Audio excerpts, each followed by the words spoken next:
그래도 제 소개를 해야 되겠죠. 저는 춘천 역사문화연구회 사무장 맡고 있습니다. 오동철입니다. 하나하나 좀 이게 굉장히 PPT가 제가 최소한으로 줄이려고 했는데요. 사실은 굉장히 많이 늘려야 될 양인데 굉장히 줄이려고 했는데도 73장이나 됩니다. PPT가. 그러다 보니까 주로 사진 위주고요. 다 좋아하실 거예요. 글자가 많지 않습니다. 사진이 많고요. 대부분 제가 이야기를 해야 될 부분 같아서 이야기를 풀도록 하겠습니다. 주제는 뭐 그대로 갔고요. 중도 이전과 이후의 과제인데 발굴 보고서가 지금 중도가 발굴을 시작한 게 2013년 10월 25일 날 이제 착공이 됐거든요. 발굴이. 그러니까 7년이 넘었죠. 7년이 넘었고 이 발굴이라는 게 시작되면 보통 발굴이 끝나고 2년 이내에 발굴 보고서가 나와요. 근데 중도의 1차 발굴이 끝난 게 2015년이거든요. 2015년 9월쯤에 1차 발굴이 완전히 끝났는데 2차 발굴, 3차 발굴 뭐 계속 가다 보니까 보고서가 안 나왔죠. 그리고 중도의 완전 발굴이 끝난 게 2017년인데 보고서가 못 나왔어요. 2년 안에. 그러니까 결국 문화재법에 의하면 법을 어긴 거죠. 2년 이내에 발굴 보고서를 납품을 해야 되거든요.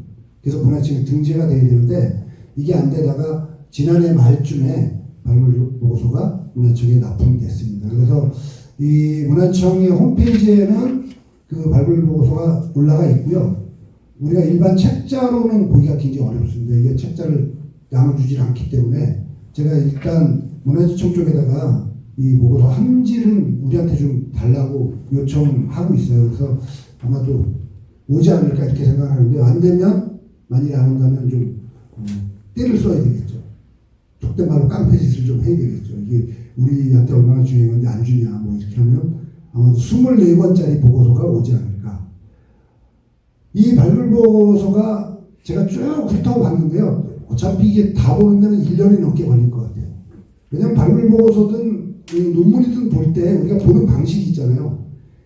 서론하고 결론만 보면 거의 모든 윤곽이 다 나오거든요. 근데 이 발굴 보고서는 서론과 결론이 없어요. 결론적으로 얘기하면 매진말이라는 부분이 발굴 보고서 맨 마지막에 실리게 되는데 이 매진말에 모든 정보가 들어가게 되거든요. 가장 중요한 정보들이 매진말에 다 들어가게 되죠. 근데 이 중도 발굴 보고서가 24권에 12,000페이지가 넘는 보고서가 나왔는데 매진말 부분에 보면 중요한 내용들이 하나도 들어있지 않아요. 거기 어떤 내용이 들어갔냐면 여기 제가 안 실었기 때문에 말로 좀 설명을 드리면 이 발굴 보고서가 나오는데 고생한 이 말은 자화자찬이죠. 굉장히 어려움도 많았고 잘못된 정보에 의해서 굉장히 순화해서 풀었습니다만 이 중도 유적에 대해서 저희 같이 중도 유적에 대해서 계속 문제 제기했던 측이나 이쪽을 지칭하는 거로 보이는데요. 거기에 대한 그런 것들도 있었고 그랬는데도 불구하고 이렇게 고생해서 발굴보고서를 발간하게 된 모든 분들한테 고맙다 이런 쪽에 매진말이 실려 있더라고요. 그래서 좀 기분이 굉장히 썩 좋지 않고 굉장히 나빴죠 사실.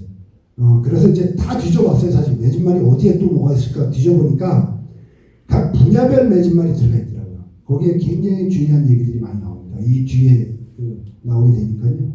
하나하나 보도록 하고요.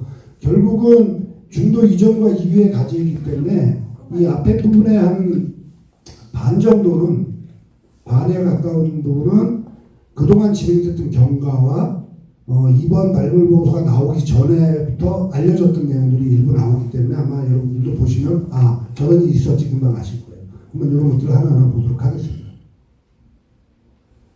이게 1994년도 사진인데요. 원래 이 사진을 공중에서 찍은 방향이 이쪽에서 찍어서 세로로 서 있는 사진을 가로로 돌리다 보니까 사진이 좀 부자연스러워요. 어쨌든 1994년도의 중도는 이런 모습이었었다. 그러면 너무 깜깜해죠. 촬영 안 될 것 같은데. 네, 그러셔도 될 것 같아요. 이거는 2011년도의 중도 사진인데요. 이 사진은 사진 작가인 남광수 사진 작가가 찍은 사진입니다. 서면 쪽에서 헬리콥터를 타고 중도를 찍은 거죠. 그래서 저쪽에 시내가 보이죠. 여기 사진에서 우리가 볼 수 있는 부분들은 요 뒤에 밑에 보면 금이 이렇게 쭉쭉 가 있어요. 이건 이제 본격적인 발굴에 앞서서 시굴이라는 걸 하게 되는데요. 이 시굴 했던 모습들이 이 사진에 나오는 거예요. 이건 역시 2011년도 사진인데요. 이거는 그 발굴 업체에서 찍었던 사진이죠. 제가 이 사진을 계속 보여드리는 이유는 아마 여러분들 다 아실 거예요. 중도의 옛 모습이 어땠었는가. 이게 현재의 중도 모습입니다. 2021년 4월 달에 찍은, 하늘에서 찍은 중도의 모습이죠. 요거를 감안해서 여러분들이 이제 이 뒤에 지나간 걸 보시면 아마 귀에 좀 쏙쏙 들어오지 않을까 이렇게 생각이 됩니다. 중도 문제가 왜 지금까지 어떻게 왔는지 이걸 한번 결과를 살펴보면요. 굉장히 많은데요. 1968년 1월 21일 날 춘천시가 하중도 관광지를 지정하게 됩니다. 결국은 이 하중도 관광지가 지정된 게 계속 나서 한 2차례 정도 변경이 됐고요. 최종으로 변경된 게 2013년 변경이 돼서 레고랜드 사업이 가능하게 됐죠. 2007년 11월 달에 주원오션 멀린사 레고랜드 사장이 도청을 방문했다는 이게 기사의 내용인데요. 이때부터 이제 레고랜드가 시작이 됐다고 볼 수 있는 거죠, 중도에. 근데 사실은 멀린사의 사장이라는 직책은 없어요. 멀린사에 이제 대표이사가 있고요. 그 다음에 공무 담당 이사 이런 식으로 이사들이 쭉 있는데 눈 씻고 아무리 찾아보고 멀린사 임원들이 다 뒤집어서 사장이라는 직책은 없습니다. 그리고 존오셔라는 사람은 없어요. 멀린사 임원. 그러니까 결국은 이게 뭘 말하냐면 2007년에 처음 시작될 때부터 정상적으로 시작되진 않았다는 거죠. 어쨌든 쭉 갑니다. LTP 코리아라는 회사가 레고랜드 사업을 공식 제안하는데요. 이 LTP 코리아라는 회사는 이은하라는 분이 회장을 있는 회사인데 경기도 이천에 레고 공장이 있었어요. 이 공장이 나중에 중국으로 가게 되는데요. 이 레고 공장이 이천에 있을 때 이 공장을 했던 분입니다. 이분이 멀린사에게 한국의 레고랜드 사업권을 나한테 줘라. 그렇게 얘기를 했고요. 멀린사가 이분한테 어떤 권리를 줬냐면 한국에서 레고랜드 사업을 추진할 수 있는 권리를 준 거예요. 사업권을 준 게 아니라 사업을 추진할 수 있는 권리를 준 거죠. 그래서 이게 문제가 되었고 나중에 도하고 소송하고 막 미국에서 전문용역기관이 14단을 현장에 답사했다. 이런 내용이고요. 2008년에 비공개 MOU가 체결되죠. 왜 이 앞에 보면 주로 이제 레고랜드와 관련된 이야기인데 그 중도가 지금 현재 이 상황이 오는 데까지의 대부분의 모든 일들은 레고랜드와 연관이 되어 있기 때문입니다. 결국 레고랜드 사업을 위해서 중도의 모든 개발 사업을 진행했기 때문에 다 아시지만 여기에는 안 들어가 있으니까 안 들어가 있으니까 제가 누차례로서 말씀드리지만 레고랜드 사업이 어떻게 진행되느냐 2013년도에 강원도민들이나 전 국민들이 다 알고 있는 사업은 그거였었죠. 중도 전체에 레고랜드 테마파크가 들어서고 전 세계에서 가장 큰 레고랜드가 중도에 들었습니다. 대한민국의 돈은 강원도의 돈은 한 푼도 안 들어가고 멀린사가 모든 걸 투자해서 한다 이런 거였었죠. 내막은 뭐였었냐면 강원도가 땅을 주면 그 땅을 팔아서 그 땅을 파는 돈을 갖고 레고랜드를 줘주는 거예요. 누가 하냐? 한국의 업체들이죠. 이게 LL 개발이라는 건데요. 그러면 멀린사는 그 져준 레고랜드를 가지고 운영을 하는 거예요. 라이선스를 제공하고, 그러니까 이 춘천 레고랜드 테마파크라는 라이선스를 제공하고 운영을 멀린사가 하는 거죠. 그러니까 처음부터 우리나라 대부분 국민들은 자이든 타이든 계속 쏘고왔던 거죠, 지금까지.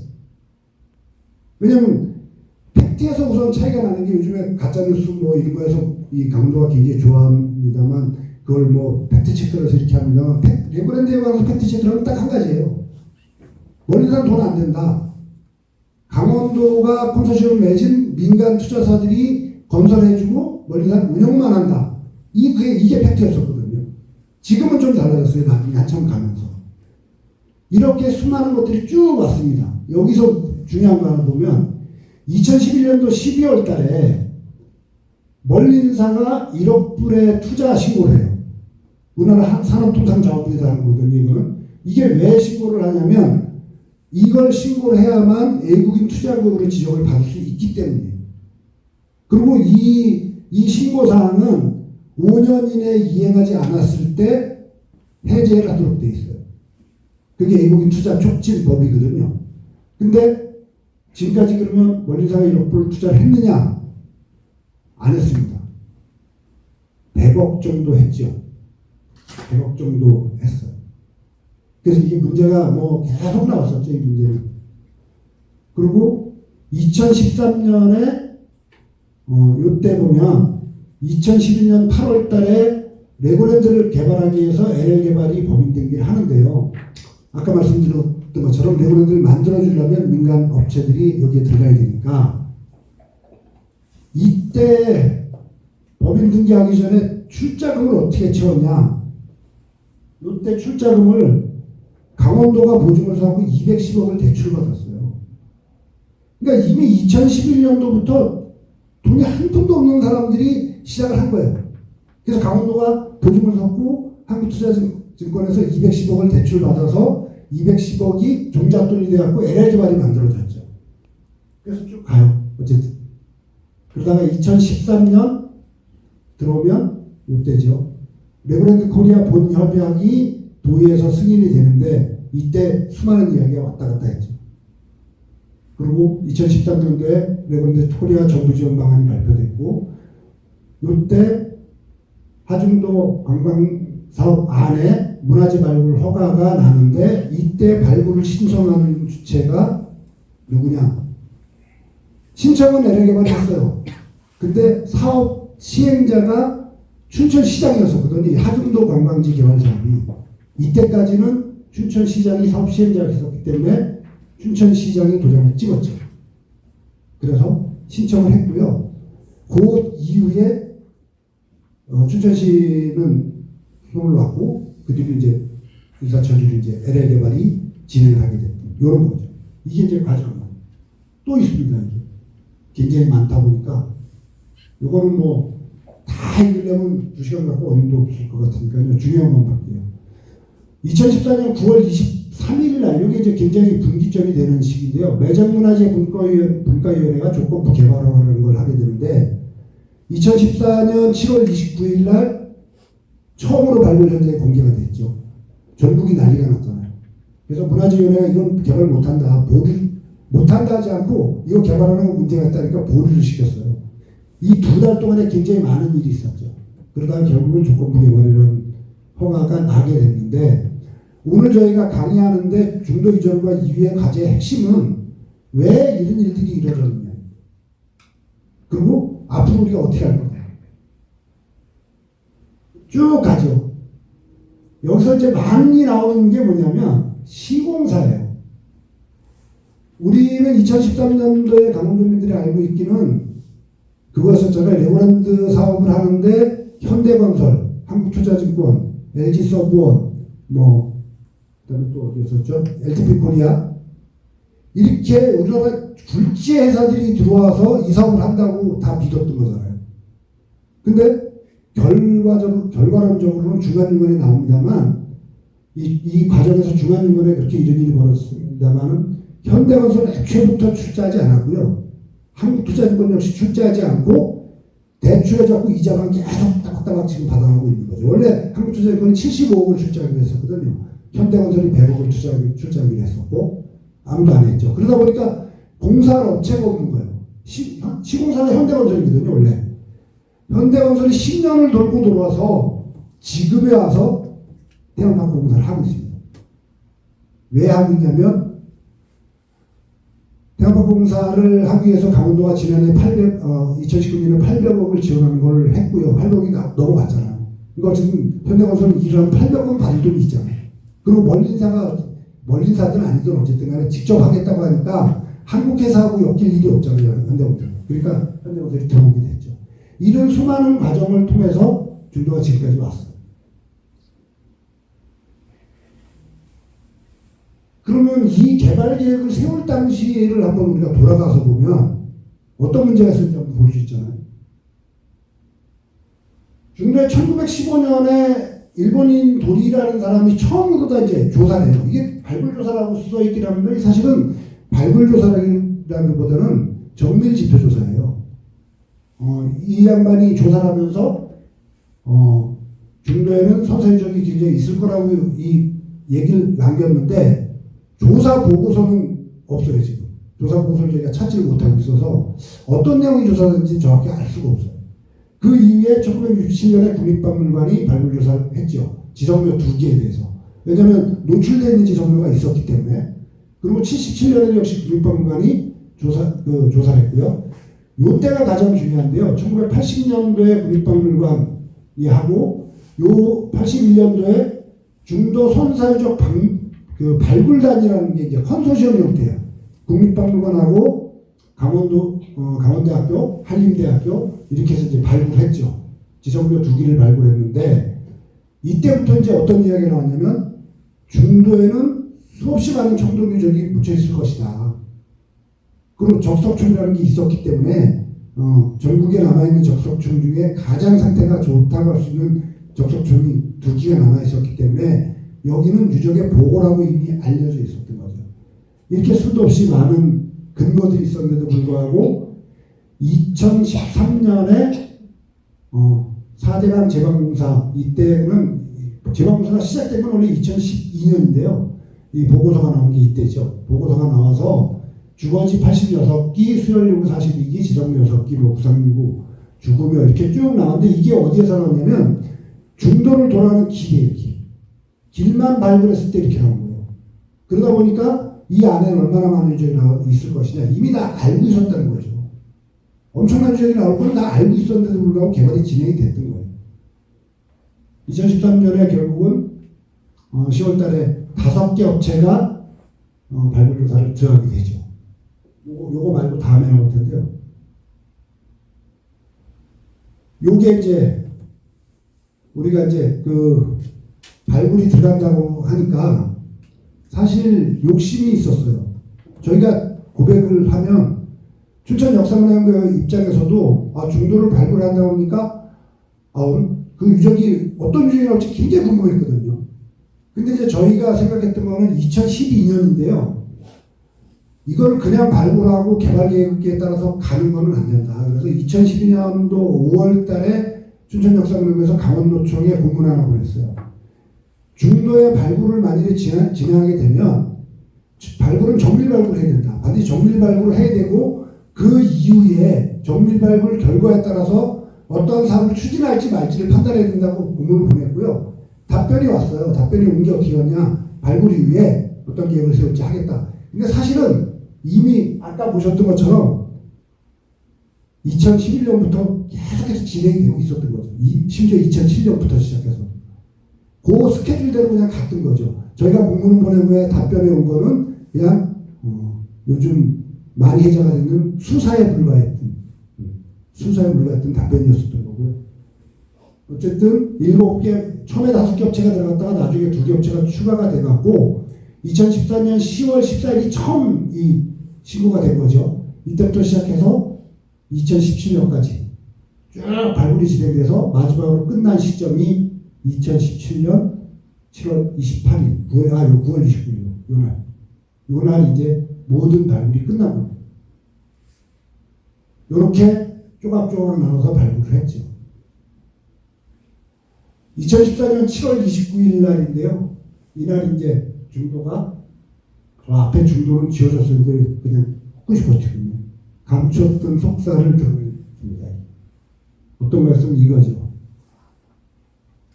공중에서 바라본 청동기 유적지인데요. 여기가 1000기가 넘는 주거지가 밀집되어 있는 지역으로 여기가 한호가 있습니다. 지성묘가 이렇게 군락으로 나왔는데 이게 굉장히 중요한 의미를 담고 있습니다. 여기가 주거지역이고요. 지금 표시가 된 부분이 여기가 이제 무덤구역이에요. 근데 이게 집단 무덤구역이거든요. 다른 데는 이렇게 보인들 무덤이 이렇게 집단 나오는 사례가 없어요. 지금 요 안에 있는 보인들만 48기인데 요 안에만 전 세계 발굴사에서 고인돌이 한 군데 이렇게 집단으로 48기가 나온 사례는 없어요. 아프프로의 숙제 중에 하나인데요. 가운데 파란 선이 지나가는 부분이 옛날의 하천이에요. 그러니까 이 하천구역에는 유적이 없어요. 하천이 이렇게 지나가는 거예요. 그럼 여기서 나타내 주는 건 뭐겠어요? 우리 이길 과장님이 열심히 교회를 다니시는데 우리가 찬송가에 그런 거 있죠. 누군가 돌아가시면 요단강 건너가 만나는 뭐 이런 그 노래 있잖아요. 찬송가 있잖아요. 이 무덤구역이 주거지하고 개울을 사이에 두고 분리해서 조성한 무덤구역이라는 거죠. 이미 이 당시의 사람들이 거의 3,000년 전의 사람들이 주거지역과 무덤구역을 분리해서 만들었는데 왜 무덤구역을 집단으로 만들었냐? 이건 이제 앞으로 풀어야 할 숙제인데요. 저는 저뿐이 아니라 이제 몇 분의 학자분들하고 이야기를 해보면 그런 이야기를 하는데 이건 아마도 현충원 같은 지금의 현충원 같은 것일 거다. 왜냐하면 무덤구역을 이렇게 동시에 만들지 않고는 이렇게 되질 않아요. 이 줄 맞춰서 되고 가운데는 큰 게 들어가고 옆으로는 작은 게 들어가고 이런 식으로 되거든요. 이거는 계획적으로 만들었다. 다른 지역에 여기도 이 고인돌이 있어요. 왜냐하면 요 당시 발굴된 고인돌이 이 많은 면적 안에 101기였었는데 이런데도 어쩌다 하나씩 이렇게 있거든요. 근데 이거는 따로따로 떨어져 있어요. 왜 여기만 이렇게 집단으로 모았느냐. 특별한 사람들이 아닐까. 이런 거죠. 요 무덤에 해야 돼요. 요 가운데 있는 무덤이 가장 크고요. 이것도 두 군데로 나눠져 있거든요. 한 군데가 아니고.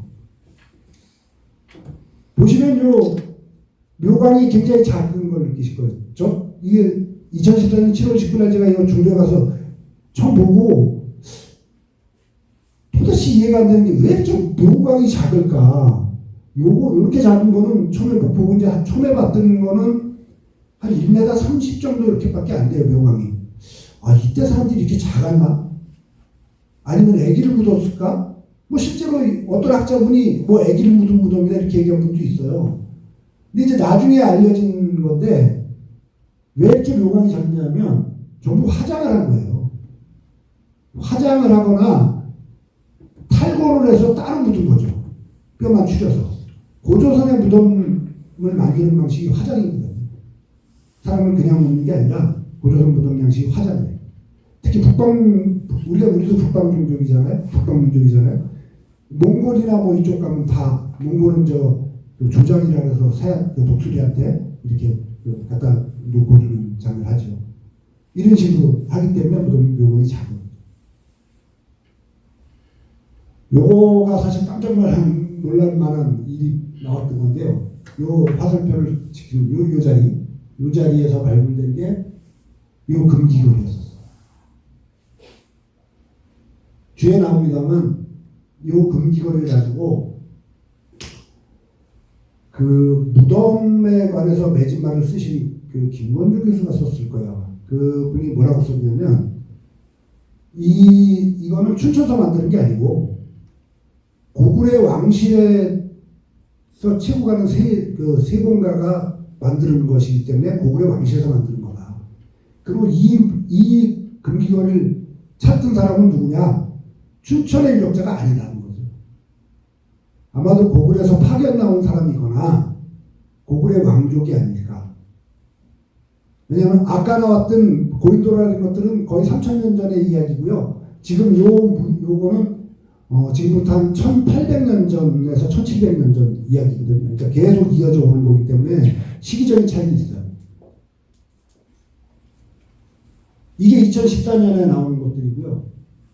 요거가 그래서 요 비팔공동검의 손잡이 부분, 요게 이제 이거의 손잡이 부분인데요.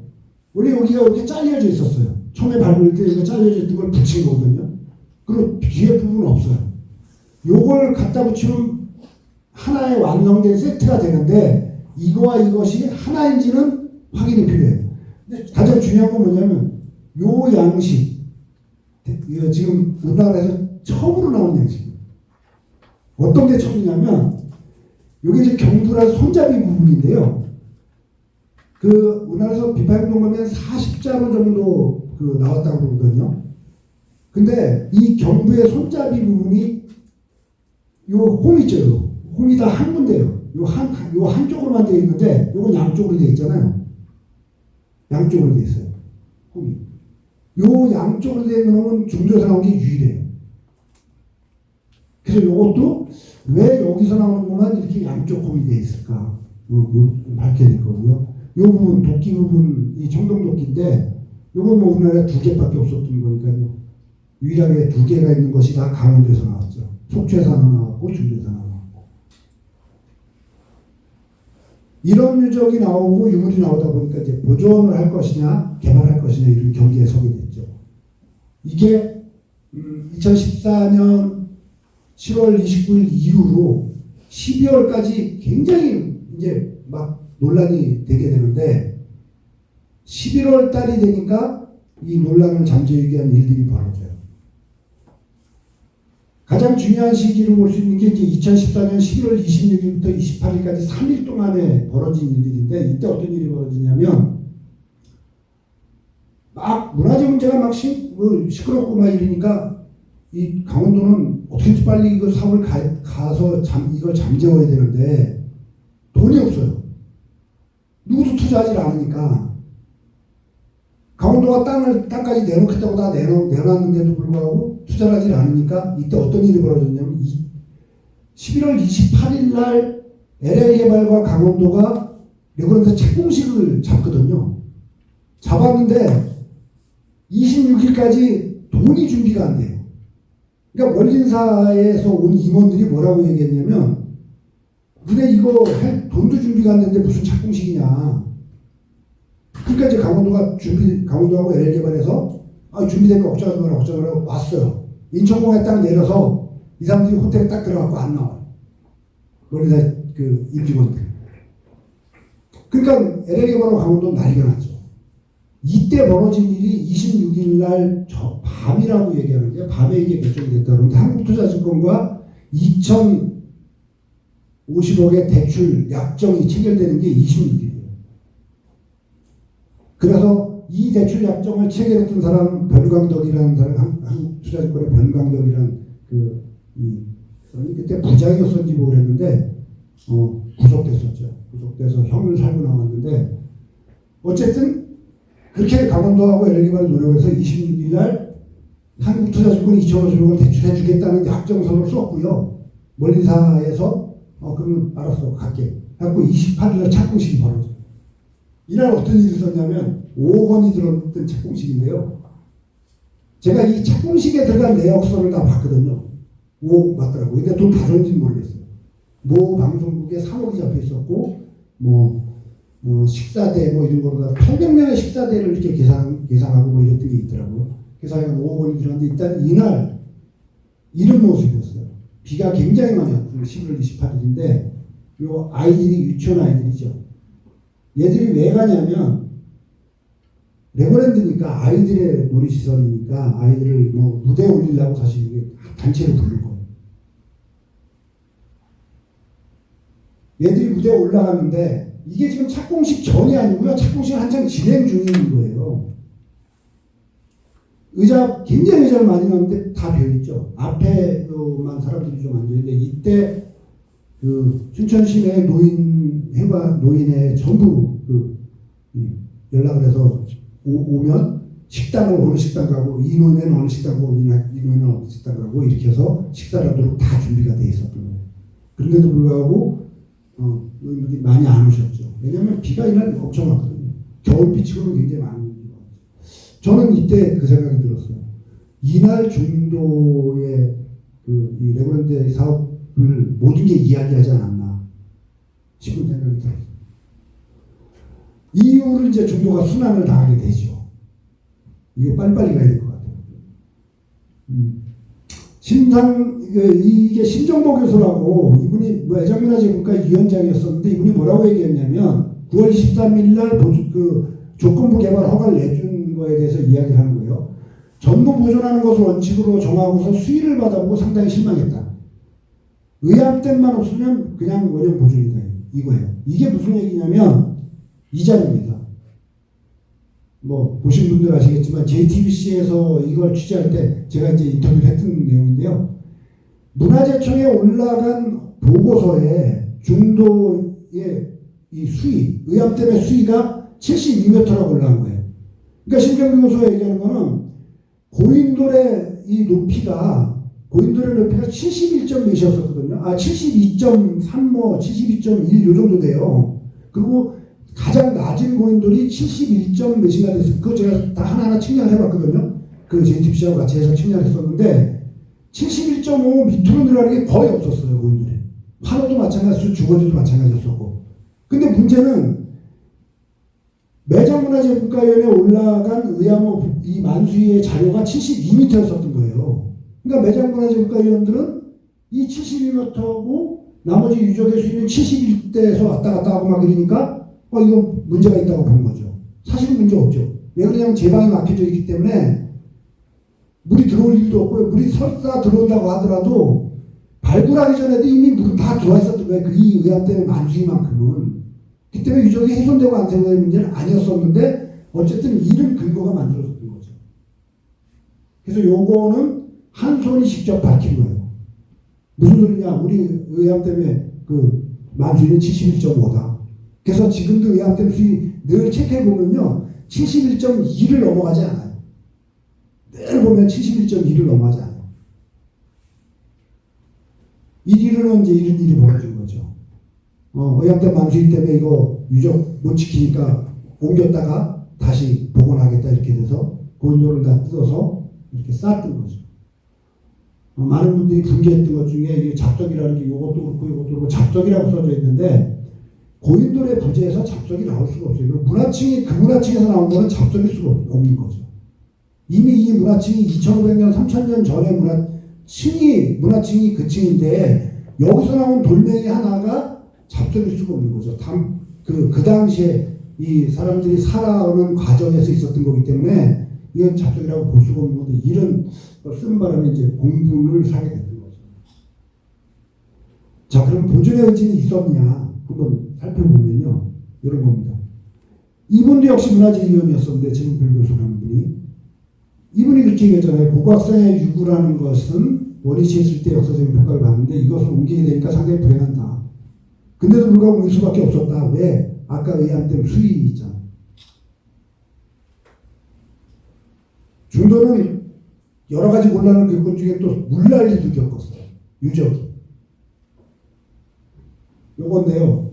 2015년에도 한번 그랬고 2017년에도 한번 그랬는데 10월 25일인가 제가 기억을 하는데요. 발굴해놓은 유적에 물이 다 차버린 거예요. 이게 비가 와서 찬 게 아니에요.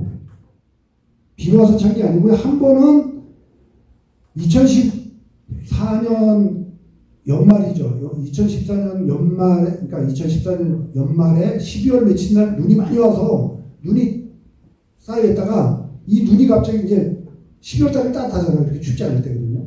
눈이 녹으니까 이제 한번 물이 찼고요. 그래서 이제 중도 유적이 전국에 알려지게 됐던 계기가 그때 12월 초에 눈이 와서 12월 8일 날인가 11일인가 그런데 눈이 오는 바람에 유적이 다 눈에 덮였었죠. 전혀 보호 조치를 못하고 있다가 그래서 이제 한번 물난리를 겪었고 이건 2017년인데 유적이 다 물이 찼어요. 이게 왜냐면 의암댐이 만수위가 됐을 때는 이렇게 일부가 차고요.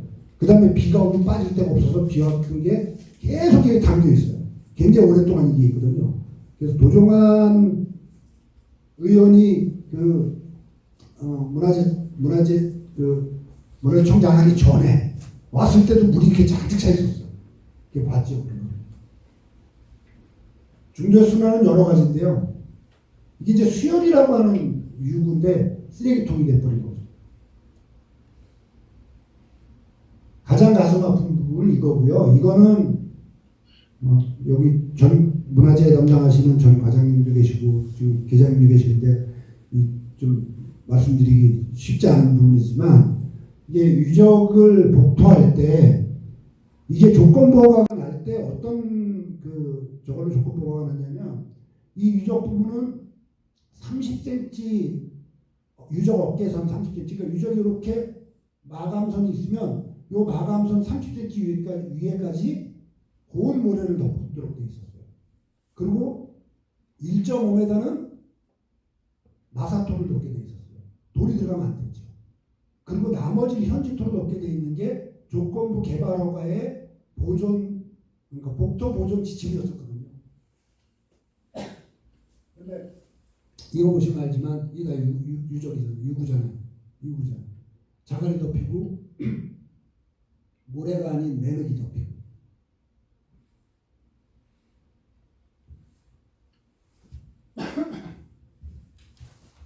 정치권이 사실 이 문제를 보는 거는 진짜 정략적으로밖에 안 본다는 생각이 드는 게요. 요 분이 중도 유적을 보존해야 된다 가장 목소리를 많이 냈던 유성엽 의원이에요. 이분이 중도로 왔어요. 이분이 문화재 매장, 아까 문화재국가위원장을 할 때 국회 문화 무슨 위원회인데 문화지역관광위원회 위원장 할 때 이때 우리 잘 아시는 분들이 여기 계시죠. 이분은 김지태 의원님이시고요. 이분은 그 LL 개발의 대표였던 탁동, 이분은 뭐 시민분들 있는데 차옥덕 박사라는 분인데요. 이렇게 와서 다 보고 했지만 이분들이 내린 결론이 아직까지 없는 거죠. 계속해서 문제는 제기가 됐는데 정치권에서는 결국은 당의 논리 이렇게까지 갈 수밖에 없었던 이런 사례들이 있는 거죠. 자, 잠시 물 좀 마시고 가겠습니다.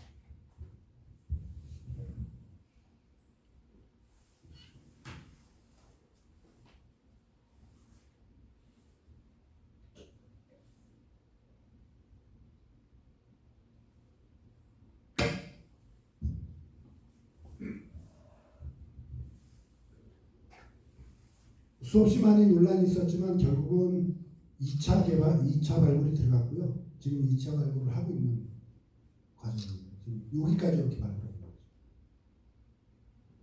이후에는 발굴 안 하고요. 자, 발굴이 다 끝났는데 2017년 10월 25일 날 이 찍은 항공사진인데 아무것도 되고 있지 않죠. 원래 계획대로라면 이때 뭐 상당 부분이 다 끝나 있어야 될 시기였었는데 이때도 계속 논란 중이 있었고요. 2018년 5월 14일 날 강원도하고 멀린사라고 이야기하는 요 분이 요 사람이 존 야콥슨이라는 사람인데요.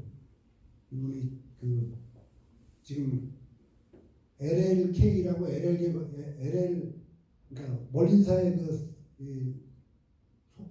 속해 있다는 LLK의 대표이사님 김영필이라는 분이고 뭐 지사님 이렇게 쭉 있는데 이날 상생협력 합의서라는 게 체결이 되고 나서 이때도 계속 문제가 제기되거든요.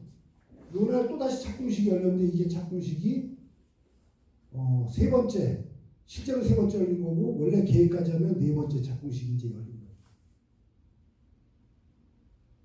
이날부터 이제 속도가 붙기 시작하는데요.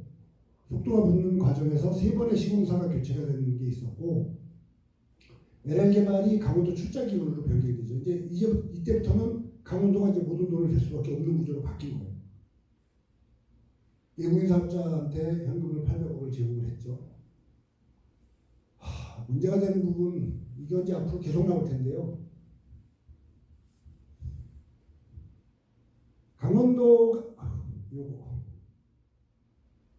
강원도가 이 땅을 LL개발에 넘길 때 평당 35만 원 정도에 팔았어요. 그것도 계약금 50%를 받고 등기를 넘겨줬고 반 정도는 계약금을 10%만 받고 등기를 다 넘겨줬어요. 근데 이 땅을 지금 강원도가 사들이고 있잖아요. 작년부터. 얼마에 사냐면 280만 원 이상이에요. 그러니까 몇 배냐? 8배에서 9배 정도 되겠죠. 그렇게 해서 작년에 강원도가 땅값으로 준 거, 내 땅이잖아요. 강원도는 전부. 강원도 땅이잖아요. 전부. 등기만 넘겨줬을 뿐이지 계약금만 받고 넘겨줬던 거고 잔금도 안 받은 땅인데 608억 원을 작년에 준 거예요. 그러다 보니까 이제 속도가 붙었죠. 800억 줬지 608억 또 줬죠. 그런 와중에서 최초의 시공사로 들어왔던 현대건설이 7년이 지나서 시공사로 참여해요. 현대건설은 출자를 하나도 안 하고 이제 공사에서 공사비만 받아가면 되는 거예요. 자, 1차 발굴 완료한 게 5년 됐고요. 전체 발굴 종료가 3년 3개월 지났는데 중도적 발굴 보고서가 발간이 됐어요. 우여곡절 끝에. 이거 발간도 되기 전까지 사실 그 발굴조사 기관들도 상당히 어려웠을 거예요. 논란도 많았고요. 자기들끼리 뭐 논쟁도 하고 싸우기도 하고 뭐 이러면서 사실 어려움은 굉장히 겪었을 텐데 내용에 관계없이 어쨌든 발간이 됐습니다. 이런 책자가 24권이고요. 이게 한 권당 페이지가 580페이지 정도, 뭐 적은 거는 뭐 조금 적겠지만 많은 건 580페이지 넣었고요. 그러니까 12,000 몇 페이지가 되는데 그렇게 해서 어쨌든 나왔죠. 그럼 발굴 보고서를 통해 나타나는 중도적 인물은 무엇이냐? 이걸 한번 보도록 하겠습니다. 전체적으로는 유적이 위치한 부분이 정되어 있는 부분들은 다 유적이에요. 이 빨간 부분은 철기시대, 원남국시대라고 하기도 하는 철기시대 유적이고요. 이 파란 부분은 청동기. 그리고 이 까만 거는 그 삼국시대 경장유구들. 이런 것들이에요. 그래서 이제 성격들은 조금씩 다릅니다만, 이 발굴이 된 거를 유적 표시를 다 하는 거죠. 이후에 하얀 데는 발굴 안 한 거. 이 하얀 데는 발굴 안 했어. 이런 부분 다 발굴 안 한 거죠. 이 동그라미 친 부분이 아까 제가 48개의 고인돌 얘기했던 그 부분이 이렇게 자리합니다. 이 고인돌이죠. 아까도 보셨으니까 이거는 빨리 넘어가도록 하겠습니다. 이 환호 때문에 중도유적이 사실 중요하다고 이야기하는 것 중에 굉장히 많은 부분을 차지했던 것이 이 환호예요. 방영환호라고 얘기하는데 사각형이졌기 때문에 방영이라고 하는데 저도 이 발굴 곳을 보기 전까지 왜 이 부분이 이렇게 나갔을까 굉장히 왜 의문이었었거든요. 다 이렇게 직각으로 가는데 왜 여기만 이렇게 나갔을까 이게 의문이었었는데 이번 발굴 보고서에 여기를 어떻게 썼냐면 이 의뢰등 특수한 공간이었었다 이렇게 썼더라고요.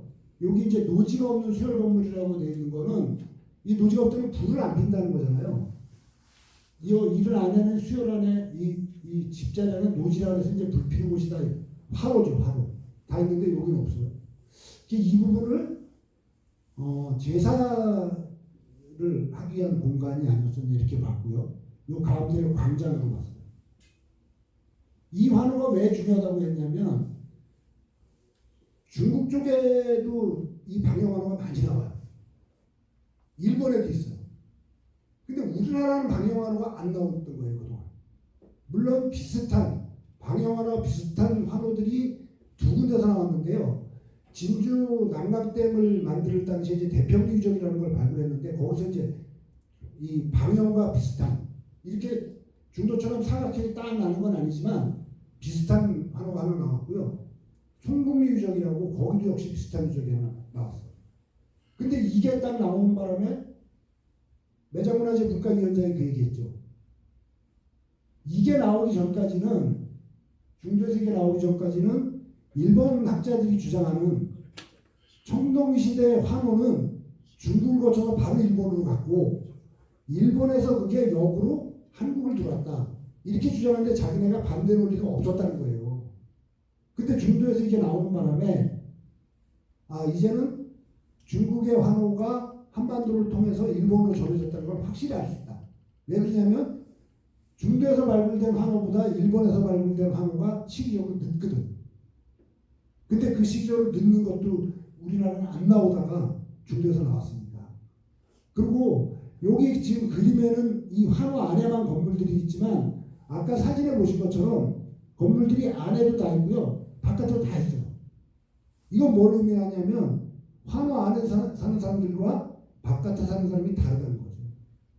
누구겠느냐? 그걸 이제 밝혀야 되는 숙제고요. 요 네모난 것들 자세히 보세요. 이게 조금 이렇게 네모난 것들인데 이렇게 큰 게 갑자기 떠 있어요. 광장 옆에 이렇게 큰 게 있죠. 요거는 요거는 고산 건물지라는 건데요. 주천에 계신 분들은 다 가보시는 소양정 밑에 받침 있고 위에 건물 있죠. 이 정자처럼. 요 건물지는 그런 건물이에요. 망루 같은 것처럼 이렇게 건물지가 굉장히 큰데요. 이게 굉장히 큰 건물인데 망루처럼 띄워서 진 거예요. 요런 게 여기 있고 광장이 여기 있고 이게 어떤 특별한 뭔가 공간이 아니었겠느냐. 그래서 요 환호에 대해서는 앞으로 아마 연구자들이 저는 한 2, 3년 안에 아주 연구자들 수없이 달라붙어 갖고 아마 이거 연구가 엄청 나올 거예요. 앞으로. 이제 논란이 사그러들면 중도주의라고는 굉장히 많은 연구 결과들이 나올 거라고 생각을 해요. 집자리들은 누적인데요. 집자리 사진들을 쭉 보시면서 아마 느끼시는 게 있을 거예요. 아마 보시면 지금 사진 이렇고요. 다음 사진을 봐도 역시 있죠. 이건 다 고인돌이지만 요거는 인골의 머리 부분이에요. 요걸 갖고 그 분석을 했더라고요. 유전자 분석을 했더라고요. 근데 그것까지 다 말씀드리기 너무 시간이 짧고요. 이 집자리의 특징이 있어요. 집자리 안에 보시면 다 까맣죠. 보면 어느 집자리를 보면 다 집 안에가 다 까매요. 이게 뭐냐면 저도 불탄 거예요. 화재가 나는 거라고. 고대인들은 청동기 시대, 조기 청동기 시대 이때도 그랬다고 그래요. 그 사람이 살다가 전염병이 돌거나 이래서 그 살기가 어려워지면 여기 다 불을 지르고 딴 데로 이주를 한대요. 근데 중도는 이주를 하지 않거든요. 계속 살아요. 근데도 불구하고 다 집자리들이 불탔어요. 이게 뭘 의미하느냐? 제가 여러 학자님들하고 얘기해 봤는데 전쟁이라고 해요. 중도에서 전쟁이 일어났다는 거예요. 그걸 밝혀주는 게 어디냐면 아까 청동돔하고 청동도끼가 주거지에서 나왔어요. 보통 청동돔과 청동도끼는 전국 어딜 가도 발굴된 건 다 무덤에서 나와요. 근데 중도만 주거지에서 나왔거든요. 그러니까 갑자기 별난이 일어나고 피할 새도 없었던 거고요. 이걸 갖고 나올 새도 없었던 거죠. 그래서 집자리에서 이런 유물들이 많이 나오는 거고. 대부분의 집자리들이 이렇게 다 불탄 주거죠. 그럼 춘천의 중도에서 누가 전쟁을 했을 것이냐. 아마도 이거는 나중에 나오겠습니다만 일부 그런 글을 쓴 사람이 있더라고요. 이 보고서에도 춘천 맥국에 맥국과 관련된 연관이 있을 거다. 결국 이 세력들이 춘천 맥국을 가게 된 거 아니냐. 초기의 청동기 사회는 제가 강의할 때 몇 번 이제 그거는 했던 건데요. 중도가 지금도 섬이지만 옛날에도 사실 섬과 마찬가지였었거든요. 육지가 붙어 있긴 했었지만 섬과 마찬가지였었기 때문에 중도에 사는 사람들과 섬에나 사는 사람은 다른 거예요. 또 이쪽 그 현재 시내 쪽에 거주자든가 근화동 이쪽에 살던 사람들 그리고 신북에 사는 사람들. 왜냐하면 청동기 시대는 큰 국가 단위를 형성하지 않기 때문에 부족 단위로 형성하기 때문에 춘천 전체가 하나의 덩어 집단이 아닌 거죠. 그러니까 어느 시점에 국가가 건설된 맥국이라는 국가가 건설된 시점까지 가려면 부족끼리 전쟁을 해야 되는 거잖아요.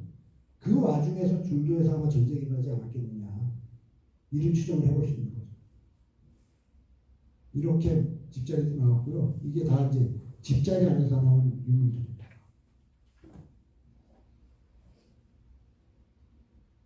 이것도 역시 다 불탄 주가 집자리들이죠.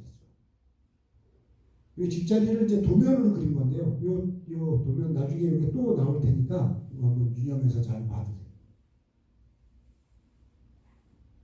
중도 주거지 이 발굴 보고서를 보다 보면 의문이 드는 내용이 있어요. 예전부터 이제 처음에 그 2014년에 1차 발굴료가 발표된 이후부터도 계속 이제 그런 의문이 있었는데 이게 도대체 뭘까 풀리지 않는 건데요. 대략은 유추할 수 있을 것 같아요. 이 주거지가 조금 전에 나왔던 그 주거지거든요. 82호 주거지라는 건데 이 주거지의 평수는 3평 정도 돼요. 그러면 9.6평방미터니까 3평이 조금 못 되는 거죠. 보통의 중도에서 나오는 주거지들이 대부분 이런 규모거든요. 좀 커봐야 5평 뭐 이 정도 되는데 이런 주거지가 있어요. 144평방미터가 되는 게 있고 169.8, 244.96, 2.99. 272.99면 80평 정도 되는 건물이잖아요. 이 당시에 건물을 짓는 방식이 나무 기둥 세워서 석가래 얹어갖고 풀을 벼다가 지붕을 얹는 구조인데 80평 건물을 어떻게 줍니까? 그리고 도대체 이 80평 건물의 용도는 뭐냐는 거죠. 집자리가 왜 이렇게 작냐면 이 당시에 인구들이 몇 명이나 있었을지 모르지만 이 역사학에서 보는 거는 청동기 시대에 한 가구는 5명 정도는 되지 않았냐 이렇게 보거든요. 한 집이. 근데 이 정도면 5명 충분히 들어서 자는데 무리가 없죠. 왜 집을 적게 할 수밖에 없냐면 춥기 때문이에요. 이 청동기 시대가 우리나라에서 이제 사람이 살던 중에 가장 따뜻했던 시기가 그나마 청동기 시대라고 얘기하거든요. 그런데도 불구하고 난방이 안 되니까 추울 수밖에 없잖아요. 그러면 집이 크면 사람이 가서 살 수가 없죠. 근데 왜 이런 큰 집자리들이 있느냐. 요게 이제 앞으로 풀어야 될 숙제들일 거죠. 큰 집자리들은 이렇게 생겼어요. 규모가 굉장히 크죠. 뭐 한쪽 길이가 뭐 20몇 미터씩 되고요. 이게 이 넓게 가면 이쪽을 넓게 지면 석가래 없는 게 굉장히 어려워지기 때문에 이걸 넓게 할 수가 없는데 요 뒤에 가면 굉장히 넓은 집자리고 이거요. 굉장히 넓어요. 이거. 가장 큰 집자리가 요건데요. 277.9이라는 이거를 가운데 기둥을 안 세우고 이걸 할 수가 있었겠느냐. 그리고 이 건물은 도대체 뭐냐. 어떤 용도에 쓰느냐. 근데 여기 막 흩어져 있는 걸 보고 유추해보면 공장일 거래요. 공장. 석기를 제작하는 공장이거나 뭐 청동기를 제작하는 공장이거나 이런 용도였을 것이고 다른 건물들은 요즘으로 말하면 이제 마을회관. 지금 저희가 민방위교육장에서 합니다만 이 민방위교육장 같은 경우도 많은 사람들이 모여서 뭘 하는 용도로 만든 집이 그런 큰 집이 아닐까 이렇게 추정할 수 있습니다. 지금까지 주거지 위주로 제가 보여드렸는데 이제 유물을 좀 보시죠. 이게 유물을 보면요.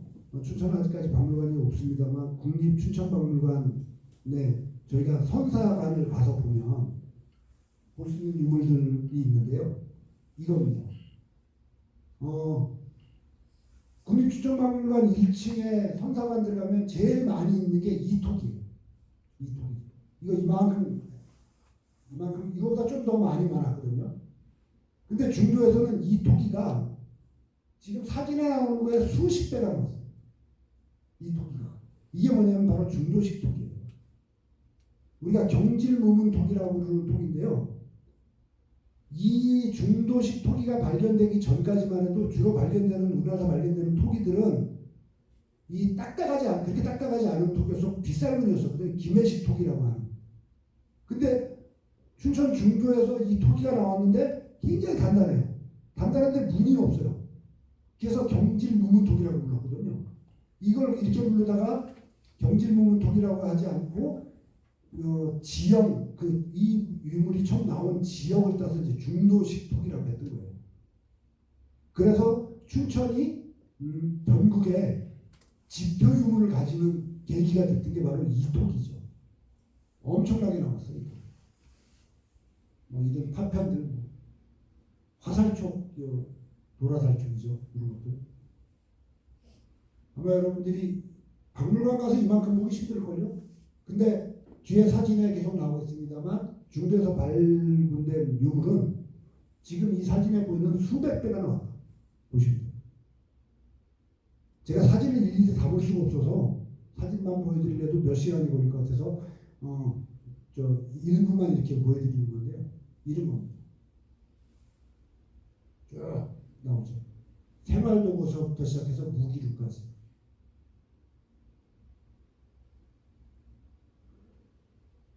이렇게 굉장히 많은 아주 다양한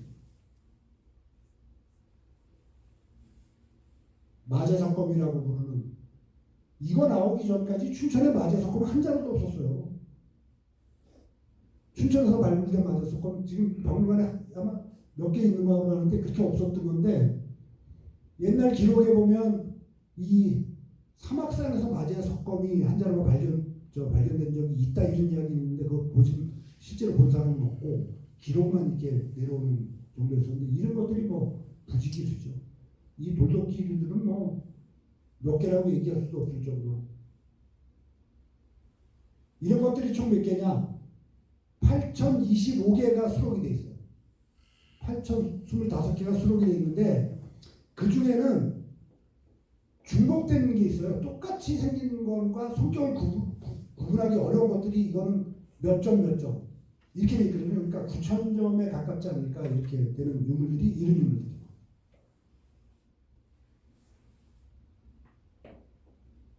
요거는 아마 전국에서 이름 똑같이 이게 두 가지가 같이 나오는 사람이 거의 없지 않을까. 요거까지 이렇게. 요건 옥대록, 청동대록이고요. 요 화살촉도 보면 굉장히 다양한 것들이 나와서 이런 것들은 무기로 쓰기 위한 화살촉은 아니지 않았을까. 아마 이렇게 볼 수 있을 것 같아요. 제가 나중에 아마 질문하실 것들이 있을 것 같아서 좀 빨리빨리 진행하거든요. 그래서 한 30분까지 진행을 하고요. 질문을 받도록 하겠습니다. 자, 발굴 보고서에 담긴 중도 유적에 대해서 종합적으로 보면 이런 겁니다. 발굴 기간은 2013년 10월 15일부터 시작해서 2017년 9월 29일까지 발굴이 진행됐고요. 발굴 조사 기간은 7겹체가 들어가서 면적은 60만 제곱미터를 했는데 최초 발굴 호가는 44만 3천 제곱이었었어요. 나중에 땅 모자란다고 여기도 발굴해서 계속 발굴했죠. 시굴이 12만 2천 했는데요. 문화재청이 중도에 조건보호를 내줄 당시에 내건 조건이 여러 가지 있는데 그 중에 하나의 조건이 뭐였었냐면 보존구역의 면적이 있었어요. 비율. 중도가 109만 제곱 정도 되거든요. 109만 제곱 정도 되는데 여기서 25%를 보존하겠다고 나선한 총장이 국회 국정감사에 나와서 반드시 25%를 보존하겠다. 그래서 발굴허가를 계속 안 내줬었어요. 그러다가 LA 개발이 문화재가 나와서 이거 못하니까 보존적으로 묶이니까 이거 풀어달라고 해서 원래 보존구역으로 묶였던 지역을 6만 1,500을 풀었죠. 그래서 오늘 또 발굴했어요. 그 지역에서 그 지역이 결국은 지금 선사의 조건을 할 지역인데 이렇게 풀다 보니까 다른 지역을 또 발굴하고 보존 지역을 정확히 들어가고 이런 식으로 가다 보니까 지금 보존된 면적은 얼마냐면 12% 정도 돼요. 그러니까 문화재청 스스로 약속했던 25%의 보존 면적을 또 지키지 못했죠. 전체에서 12% 정도만 보존되게 됐던. 총 유구수는 3,091개인데요. 유구라는 거는 유적을 말하는 거예요. 집자리라든가 고인돌이라든가 수혈유구라든가 환호 뭐 이런 것들을 쭉 얘기하는 건데요. 이 중에는 일부 중복이 있을 수 있어요. 환호 같은 경우에. 왜냐하면 발굴조사 기관들이 자기들이 우리도 환호 팠다고 썼고 저쪽에도 환호 팠다고 썼는데 사실 이건 하나거든요. 그래서 3,091개 중에 몇 개 정도는 빠질 수 있다. 이 중에서 청동기 주거지는 2,038개가 나온 거고요. 지성묘는 150개. 이거는 그 삼국시대 문명이라는 걸 빼고요. 청동기 시대 지성묘만 150개. 그 다음에 철기, 삼국시대 주거지 및 분묘가 약 900개. 왜 여기서 약이라는 걸 썼냐면요. 제가 이게 통계를 보려고 아무리 줘도 통계가 없어요. 그래서 다 껴맞추기 위해서 다 찾았어요. 찾다 보니까 전체 유수에서 요거 빼고 하다 보니까 요게 900 여기가 나오더라고요. 청동기 환호 하나하고 철기시대에 삼중환호 한 기로 되어 있는데 요 환호는 한 기가 더 나올 겁니다. 어디냐면 맨 하단부에 중도 하단부에 거의 발굴 안 한 지역인데요. 호텔을 짓겠다는 부지가 있어요. 근데 작년에 국정감사에 아마 관심 깊게 보신 분들은 아시겠지만 이 부지에 호텔 짓려면 발굴해야 되거든요. 거의 한 3만 평 정도 되는 면적을 발굴해야 되는데 예전에 시골조사 보고서에 보면 여기 환호가 있다고 나와요. 그러면 발굴하면 여기 또 환호가 또 나오면 도대체 이 중도 그렇게 32만 평 정도밖에 안 되는 땅인데 왜 환호가 이렇게 많을까? 이런 것도 이제 풀어야 될 숙제인 거죠. 뭐 유물은 다 보셨고요. 여기에 유물 중에 특징들은 비평동검이라든가 동경, 거울이에요. 거울. 그 다음에 도끼. 이거는 지성묘를 포함해서 고조선의 지표유물인 거죠. 이런 내용이 나와요. 유적 발굴 보고서에서 장훈 교수가 쓴 말인데요. 한반도 남쪽 최대 규모의 청동기 마을 유적이다. 그리고 여기에는 중도의 분묘는 북한강 유역에서만 발견되는 특징 유물로 춘천 백곡과 연계성을 밝힐 주요 유적이다. 이게 발굴 보고서에 쓴 교수가 쓴 거거든요. 그 다음에 여기 중도에서 발굴한 금기거리는 왕실의 공예가가 만든 유물로 지역 유력자가 아닌 왕실 파견 유력자나 왕실 관련 인물일 가능성이 있다. 이것도 발굴 보고서에 나온 거예요. 제가 이야기하는 게 아니고. 그 다음에 한반도 방영환호, 그 최대 방영환호가 있고요. 244평방미터가 넘는 초대형 주거지들이 다수가 발굴됐다. 일반적인 주거지들의 상식을 완전히 뛰어넘는 그런 대규모 유적들이 다수가 나온다. 요게 발굴 보고서 전체에 담긴 총론이라고 볼 수 있는 부분이죠. 내용을 한번 뜯어보면 이게요. 요거는 이제 다 뭐가 몇 개 나왔냐, 뭐가 몇 개 나왔냐. 요걸 다 하나하나 찾아갖고 합해봐야만 몇 개가 나오는지 나오는 거예요. 3091개가. 이거 완전 노가다 했죠. 제가 이렇게 뒤지느라고. 이거를 처음 본 그 모 교수가 제가 물어봤어요. 발굴 보고서 봤냐 그랬더니 첫 마디가 이게 욕 나와서 죽는 줄 알았어요. 자기가 발굴 보고서 수도 없이 먹고 자기도 써봤지만 이름 발굴 보고서 처음 봤다 그러더라고요. 그러면서 나보고 그거 보려고요. 그래서 나도 이걸 봐야 되겠다 그랬더니 1년 봐야 될 거라고.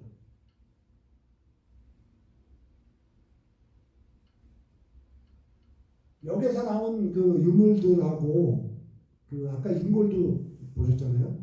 그런 것들이 이제 그 유전자 분석을 위해서 유전자 분석도 했고, 그 다음에 방사성 동연소에 의해서 연대한 것도 했고, 다 여러 가지 굉장히 많이 했어. 이 뒤에 보면 굉장히 그런 많은 내용이 담겨 있는데 보고서에 이걸 하나하나 이제 이야기하기는 어려울 것 같고요. 제가 이거 작물류 분석을 넣어놓은 이유는 이 부분이에요. 벼. 아주 소량이긴 한데요. 벼가 나온 거예요. 요즘에서. 이게 이제 전체 숫자에서 요거 두 개가 나왔으니까 뭐 전체에서 차지하는 비중이 많지 않거든요. 근데 대부분 밭작물이에요. 여기 보면 조, 기장, 여기다가 콩, 이것도 콩이라고 썼는데요. 팥, 들깨도 나오는데 들깨도 역시 벼만큼밖에 안 나와요. 그러면 중도는 굉장히 이른 시기에 이미 정착 생활을 시작했고 농경을 했고, 청동기 시대는 뭐 다 아시지만 수렵 채취를 하는 시기잖아요. 구석기 신석기를 지나서 청동기까지 가는 시기만 해도 수렵 채취를 하는 시기가 대부분이라서 사람들이 한 군데 정착 생활을 안 하거든요. 청동기 후기로만 가야지 비로소 이제 정착을 하기 시작하는데, 중도는 이미 이때 농사를 줬다는 게 여기 다 나옵니다. 물론 요 연도가 2500년 전이냐 아니면 더 가느냐 이런 것들을 좀 살펴봐야 되겠죠. 그렇지만 적어도 삼국시대 훨씬 전부터 이미 뭐 아까 저기 그 발굴된 지도에서 보셨지만 삼국시대 경장유구만 있는 게 아니라 청동기 시대 경장유구도 많거든요. 정도에. 그러니까 청동기 시대에 이미 굉장히 발달한 이 사람들이 여기 중도에 살고 있었다는 걸 알 수 있는 거죠. 아무리 짧게 봐도 2500년 전이잖아요. 청동기 시대니까. 철기 시대가 이제 등장하는 시기가 뭐 지금부터 한 2300년 전 얘기하니까 거의 2500년 전에 이미 중도에서는 굉장히 발달된 농업을 했다. 그 중에 벼가 들어있다는 것은 굉장히 시사가 크다고 생각합니다. 청동기 취락 구조에 대해서 매진말을 쓰신 그 분이 쓴 내용인데요. 이 매진말이 마지막에 나오는 게 아니고요. 중간중간 나오는 매진말이에요. 한국고고학 역사상 단일 유적에서 1300기가 넘는 청동기 시대 주거지가 발굴된 것은 춘천 중도 유적이 처음이다.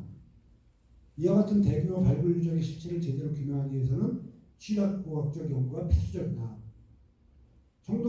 주가 띄고요. 청동시대를 대표하는 부여 송곡리 유적이나 진주 대표리 유적은 중심 취락으로 분류되면서 주변 취락과의 관계에 대한 초보적인 논의가 시작되고 있는 실정이지만 두 유적은 취락의 전체 모습이 아직 밝혀지지 않았다는 점을 유념해야만 한다.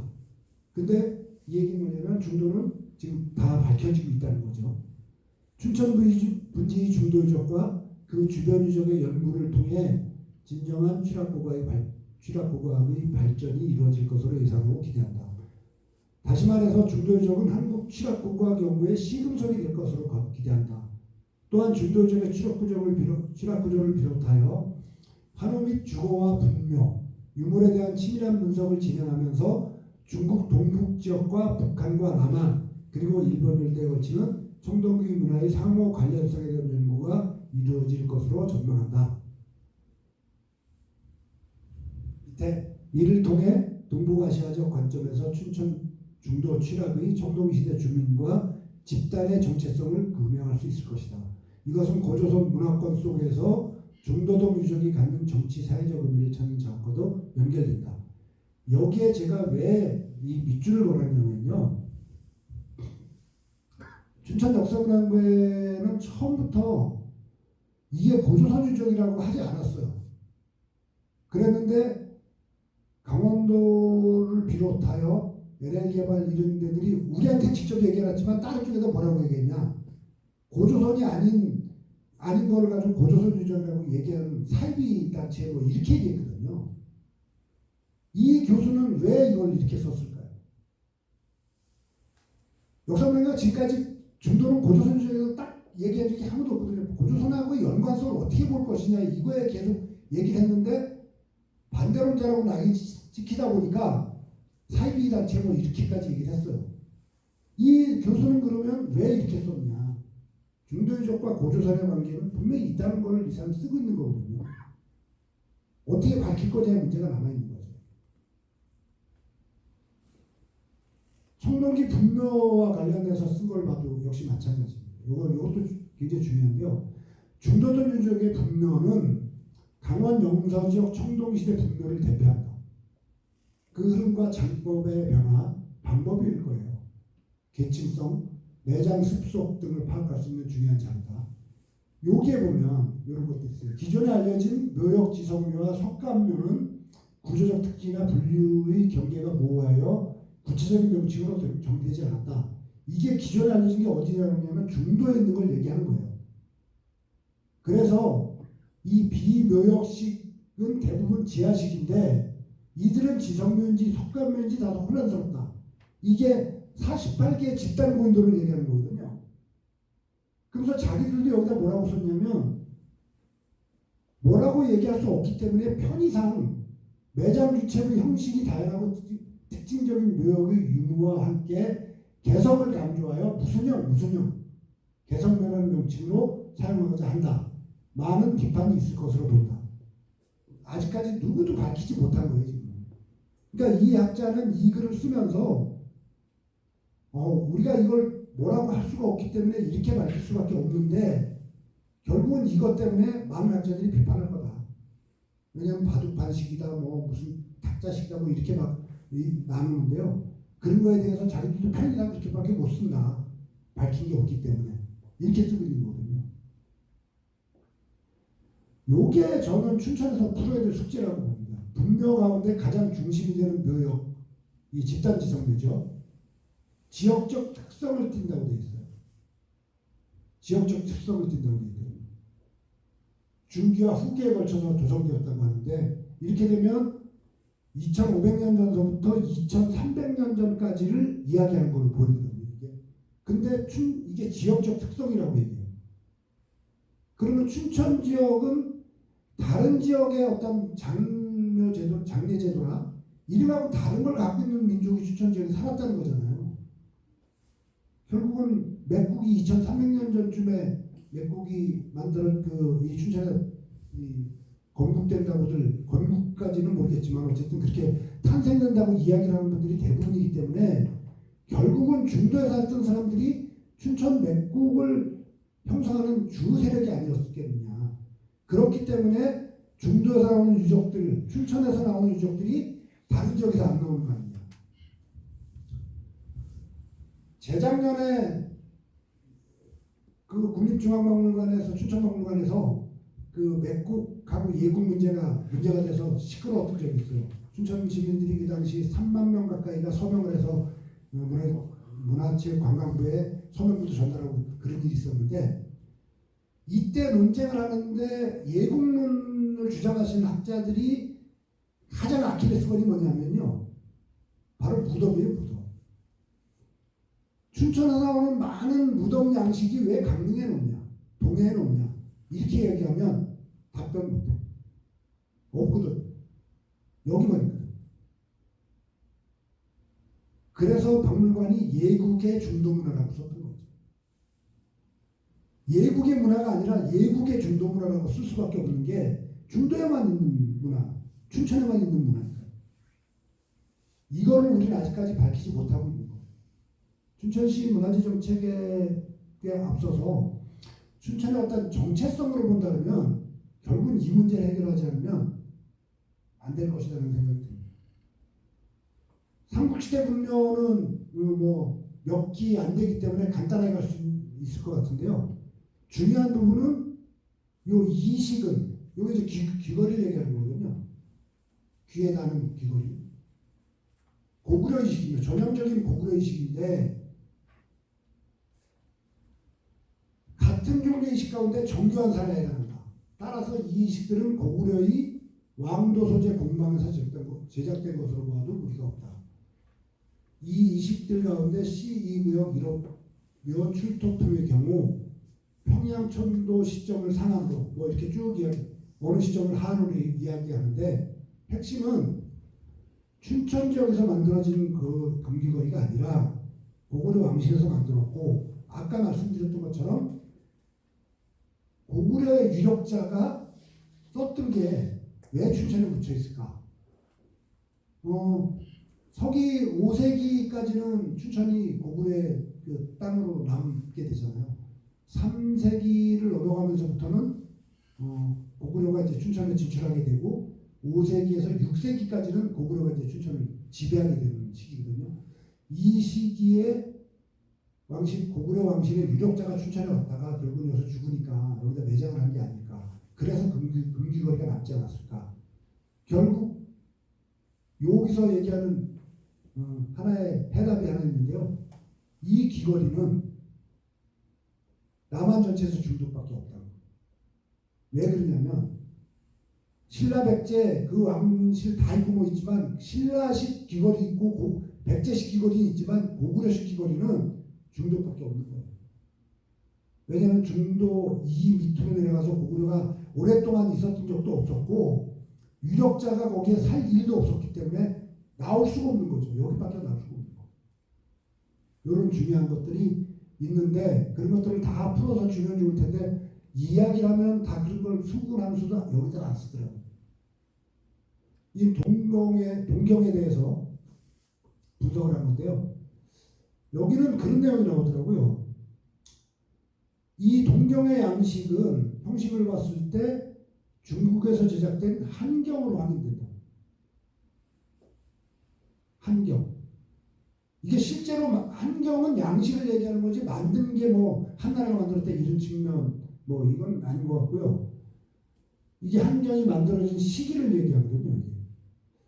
이 한경이 이쪽에서 아마 신북에서도 발굴된 사례가 있고요. 근데 이것도 한경이냐? 아니냐? 이걸 좀 살펴봐야 될 것 같아요. 춘천 어쨌든 이 동경은 여러 번에 걸쳐서 나왔거든요.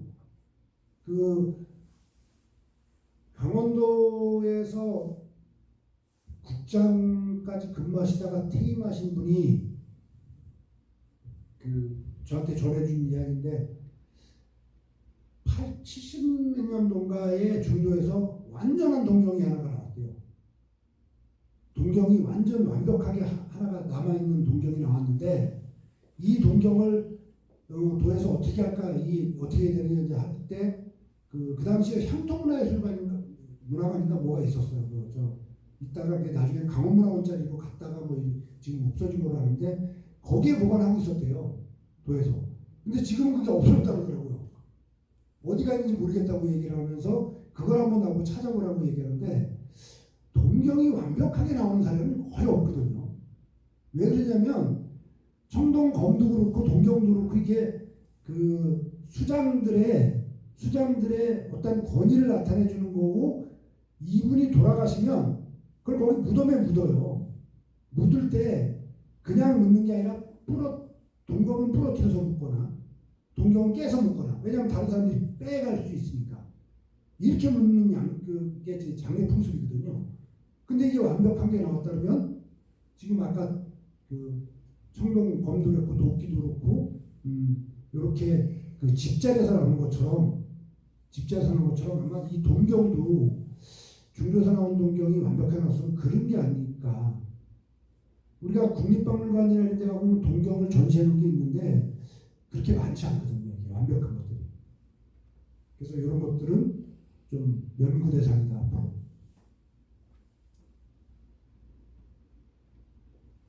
앞으로 진행 중인 논란하고 우리가 어떻게 할 건지를 한번 살펴보도록 하겠습니다.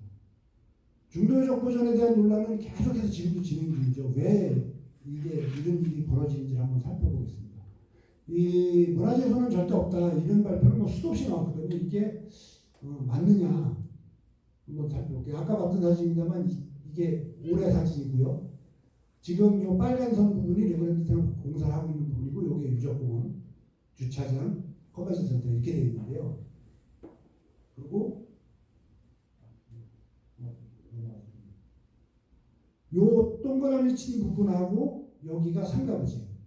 여기에 일부는 요만큼은 그 유적공원, 유적공원이 확대돼야 되는 지역이고 여기 이제 보존지역으로 되어 있기 때문에 나머지는 다 개발지역이죠.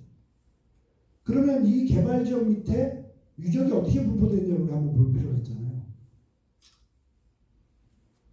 이렇게 빼보면 사진을 겹쳤던 거거든요. 아까 겹쳤던 사진을 빼보면 요 상가가 들어갈 부분에 다 유적들이 있죠.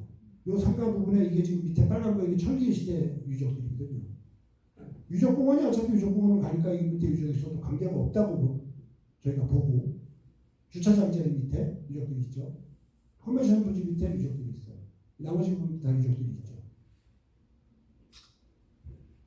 훼손이라는 부분을 어떻게 보느냐. 이게 가장 저는 크다고 봐요. 없애버리는 것만이 훼손이냐? 이 중도의 적이 우리가 지금 사진으로 봤던 것처럼 발굴 보고서를 통해서 봤던 것처럼 많이 봤잖아요. 앞으로 후손들이 이 유적을 과연 볼 수 있을 것이냐의 문제. 저는 이것도 훼손이라고 봐요. 못 본다고요. 왜냐하면 우리는 지금 봤지만 우리 후손들은 이 유적을 못 보잖아요. 그럼 이게 훼손이지 보존일까요? 못 보는데. 왜 그러냐면 이 땅들이 다 매각할 부지잖아요. 이게. 진짜 불행중 다행이지만 608억이나 주고서 땅을 사긴 했지만요. 이 부지 샀잖아요. 이거 다. 이거. 강원도가. 이 부지는 아직 안 샀어요. 요거하고 요거 사는데 608억 줬거든요. 요 밑에 일부 사는 것까지 해서. 강원도가 사들인 땅은 그나마 나중에라도 강원도가 붙잡고 있으면 나중에라도 후손들이 볼 수 있겠죠. 근데 민간 매각을 해버리면 영원히 못 보는 유적인 거잖아요. 이거는 100년 지나면 어쨌든 뭐 100년 지나서는 볼 수 있겠죠. 이게 뭐 원리사가 100년 동안 운영을 한다면 어쨌든 100년 지나서 볼 수 있겠죠. 여기 유적은. 결국은 훼손이라는 거는 깨트려서만 훼손이 아니고 지금 현재 부서뜨리는 것만이 훼손이 아니다. 그럼 우리가 나중에라도 우리가 볼 수 없다 그러면 우리 후손들이 볼 수 없다면 그건 결국 훼손이 아니겠느냐 이런 부분입니다. 이게 결국은 우리가 문화재 문제를 대할 때 어떤 문화재 정책을 수립할 때 꼭 참고해야 되는 부분이 아닐까 이 생각이 듭니다. 자, 우리가 알고 있는 레고랜드 사업에 대해서 얼마나 우리들이 신뢰를 하고 있느냐 이 부분을 한번 살펴보면요. 이 부분이 강원도가 레고랜드한테 임대해준 부지 28만 790제곱미터예요. 이 여기는 레고랜드가 개발하는 땅이죠. 뭐 2013년도에 강원도가 발표할 때는 뭐 109만 제곱미터, 129만 천이었었어요. 원래 상주까지 포함해서 전 세계에서 가장 큰 레고랜드가 출제가 들어온다 이렇게 했던 거잖아요. 근데 뚜껑을 열어보니 28만 790제곱미터가 레고랜드인 거예요. 그럼 이게 진짜 다 맞느냐? 저희가 검증을 안 할 수가 없잖아요. 역사원회가 10년 동안 검증만 했던 가치거든요. 거의.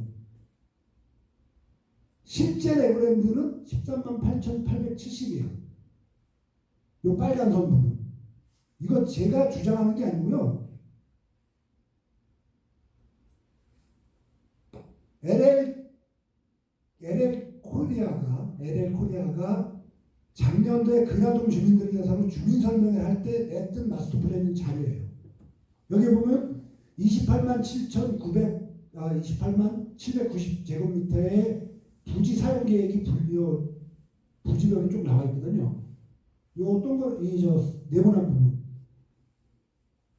6개 파트에 놀이시설이 들어가는데 잘 안 보이실 것 같아요. 이 브릭스트리트라서 이게 2200제곱미터 뭐 여기 캐슬 뭐 이렇게 쭉 닌자고 요거 공개되면 아마 청와대 국민청원 게시판에 올라왔던 한중문화 복합타운 비슷한 상황이 생길 겁니다. 레고 테마파크가 도산이 개최했다가 다시 살아난 게 스타워즈하고 닌자고였어요. 스타워즈하고 닌자고를 레고로가 재현해서 공원에다 도입했거든요. 그래서 유럽 이쪽에서 굉장히 좋아했죠. 우리나라 사람들한테 지금 일본 닌자고를 갖다 여기다 레고랜드에다 만들어 놓는다 그러면 우리나라 국민들이 과연 좋아할까요? 어쨌든 이렇게 해서 네모난 부분이 실제로 사용하겠다는 면적이에요. 요걸 다 하면 아까 얘기했던 13만 8천 얼마가 나오는데요. 거기서 요걸 빼야 돼요. 또 여기 아무것도 없잖아요.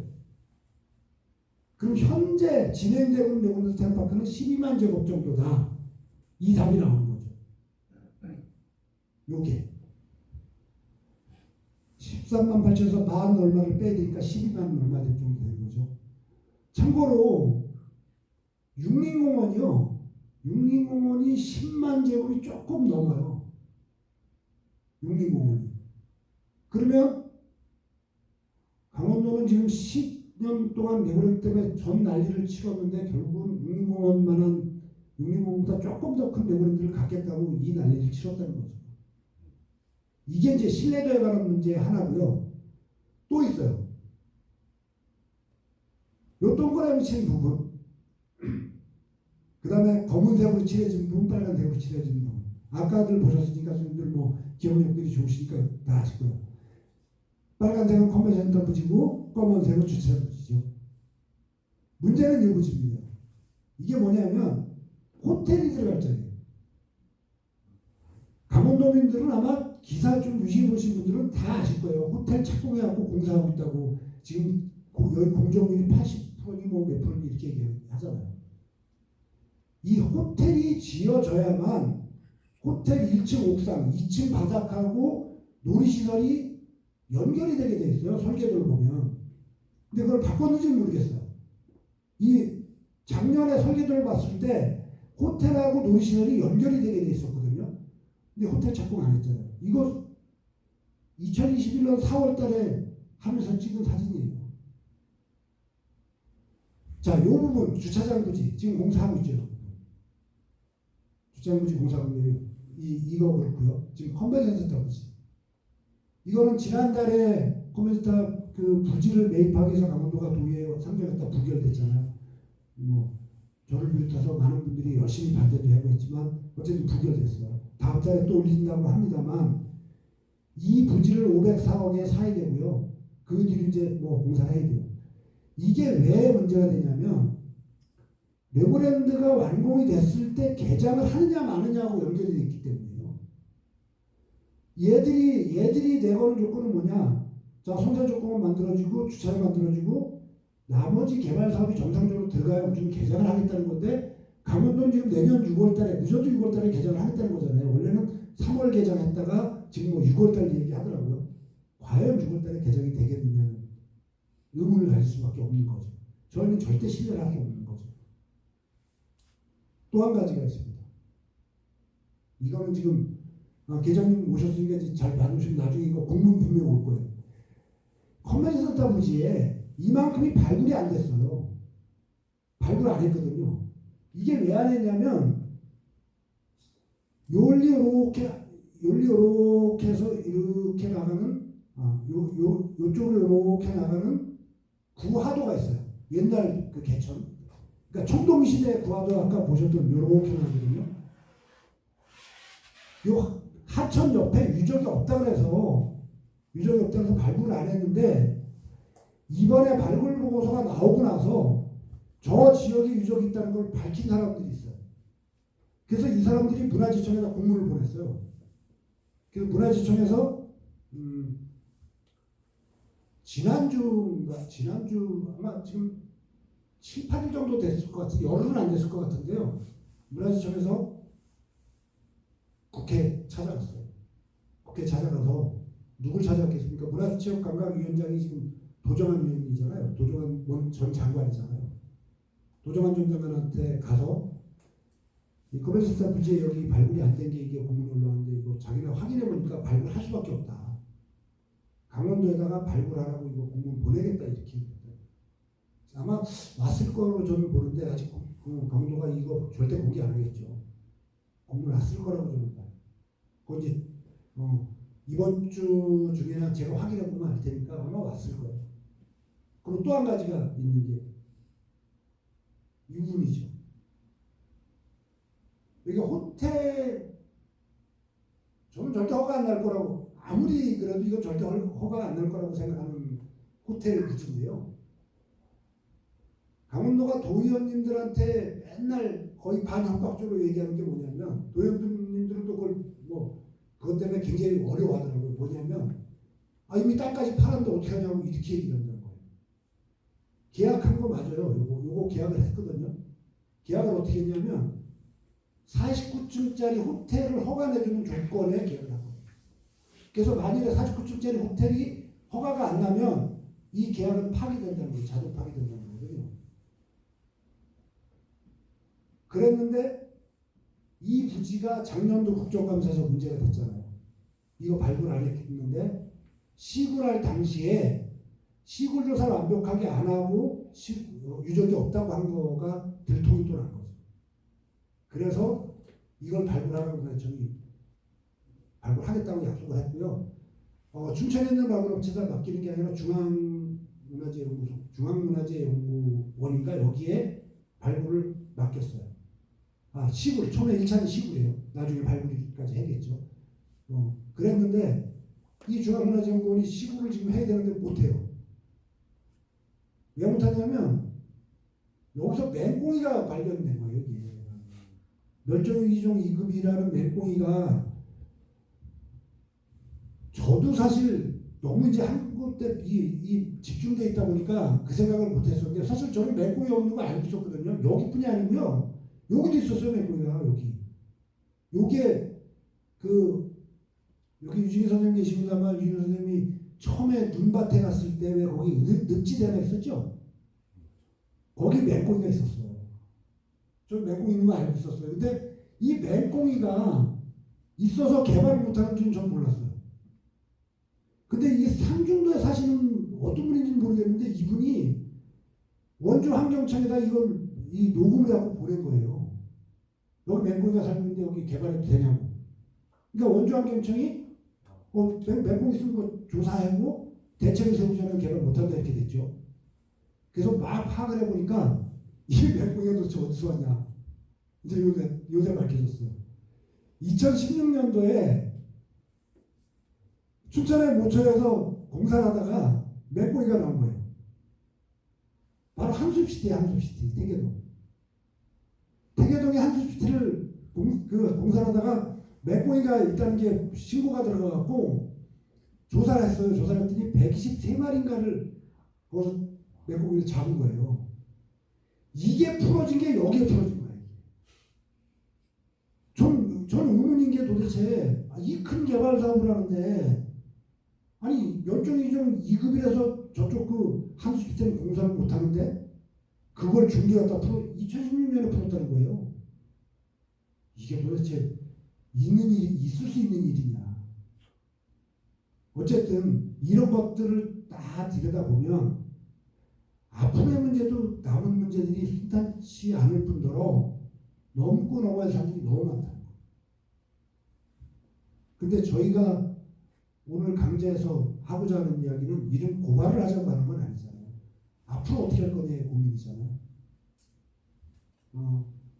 우리가 중도와 같은 문제를 만들지 않기 위해서는 어떤 일을 해야 될 것이냐 한번 살펴보면요. 저는 이런 것들이 필요하다는 생각이 들어요. 지금 이 빨간색으로 되어 있는 부분이 춘천의 선사유적 분포 지역이에요. 서면, 이 서면 다지요. 이거 상중동, 우두동, 지금 근화동, 삼천동 지역, 여기도 있고요. 삼천동 지역이죠. 라데나 콘도가 있는 지역. 이 빨간 지역들이 전부가 중도와 똑같지는 않겠지만 결국 비슷한 문제들이 발생될 가능성이 높다는 거죠. 지금 캠페지를 발굴하고 있지만 아직까지 발굴 결과가 나와봐야 캠페지도 이제 이게 어떻게 할 건지. 근데 어쨌든 춘천시가 공원을 만든다고 했기 때문에 공원을 간다고 하면 큰 문제는 없을 거라고 보이거든요. 왜냐면 다른 개발 사업을 안 한다는 거예요. 근데 만일에 여기도 개발 사업을 하겠다면 중도와 같은 문제가 벌어질 가능성이 있죠. 상중도 역시 마찬가지일 거고요. 다른 지역들. 결국은 이런 것들이 춘천시가 문화정책을 수립하는 데 있어서 중도가 그동안 왔던 과정들이 반면교사가 돼야만 하지 않겠느냐. 이런 생각입니다. 결국 우리가 남은 선택은 무엇이 될 것이냐. 진정한 보존이 무엇인지, 그리고 어떤 것이 더 나은 미래를 위한 선택인지 우리가 진정 고민을 상당히 많이 해줄 거고요. 그리고 답을 내려야 할 시간이 지금 시간이 아닐까 이런 생각이 듭니다. 그래서 제가 오늘 강의에 중도의 이 많은 이야기들을 담았던 이유는 우리가 잘 모르는 내용들을 좀 알자는 측면도 있고요. 이것을 통해서 우리가 네버랜드 사업에 대한 비판의 어떤 이 목적을 두거나 이건 아니지만 정확한 사실을 알고 우리가 목소리를 내는 것이 맞겠다는 측면이 있었던 거고요. 그것을 통해서 우리가 앞으로 춘천시의 문화재 정책을 어떻게 갈 것이냐 이런 고민들을 해보자 이런 시간이라고 봅니다. 그래서 어떤 이 지금 1시간 37분인데요.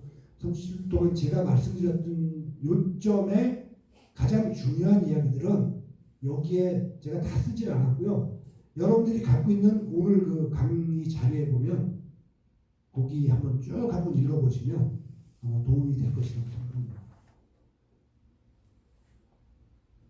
자, 우리가 이제 앞으로 고민해야 될 부분은 미래 세대한테 부끄럽지 않은 선택이 무엇이냐 이걸 좀 고민해야 될 텐데요.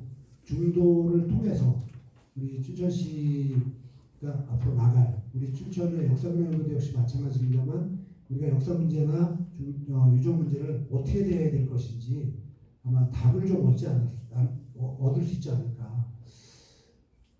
지금 와서 돌아보면 제가 2019년 제가 언제 단식했죠? 제가 작년에 했었나요?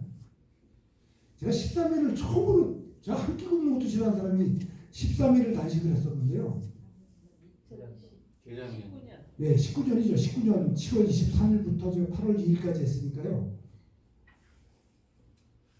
지금에 생각해보니까 그 생각이 들어요. 그 단식을 그때 할 게 아니라 2014년 7월 19일에 처음 나왔을 때 내가 중도에 가서 단식을 하는 게 맞지 않았을까. 결국은 제가 이 반성을 하는 것도 중도유적을 통해서 우리가 발굴보고서에 나타났던 내용들과 그동안 지나온 과정들을 통해서 앞으로 어떤 이렇게 중요한 문제들이 발생됐을 때 어떻게 할 것이냐 생각을 하는 거잖아요. 중도 문제만큼은 저희가 좀 너무 늦게 시작했던 측면이 있었던 게 아닌가 싶은 생각이 들고요. 또 한 가지는 사실 가짜뉴스 이야기를 굉장히 많이 하시는 지사님이시지만 수없이 가짜뉴스를 많이 한 거는 강원도거든요, 그동안. 저희가 너무 신사적으로 하지 않았는가, 이런 후회도 사실 좀 듭니다. 그래서 이런 것들을 여러 가지를 좀 생각하면서 춘천시 문화정책에 관해서 중도 이전과 그 이후의 과제에 대해서 제가 준비한 이야기를 이제 마치도록 하겠습니다. 1시간 40분 정확하게 마친 것 같습니다. 네. 혹시 질문 있으시면요, 질문 주시면. 불 좀 켜주세요.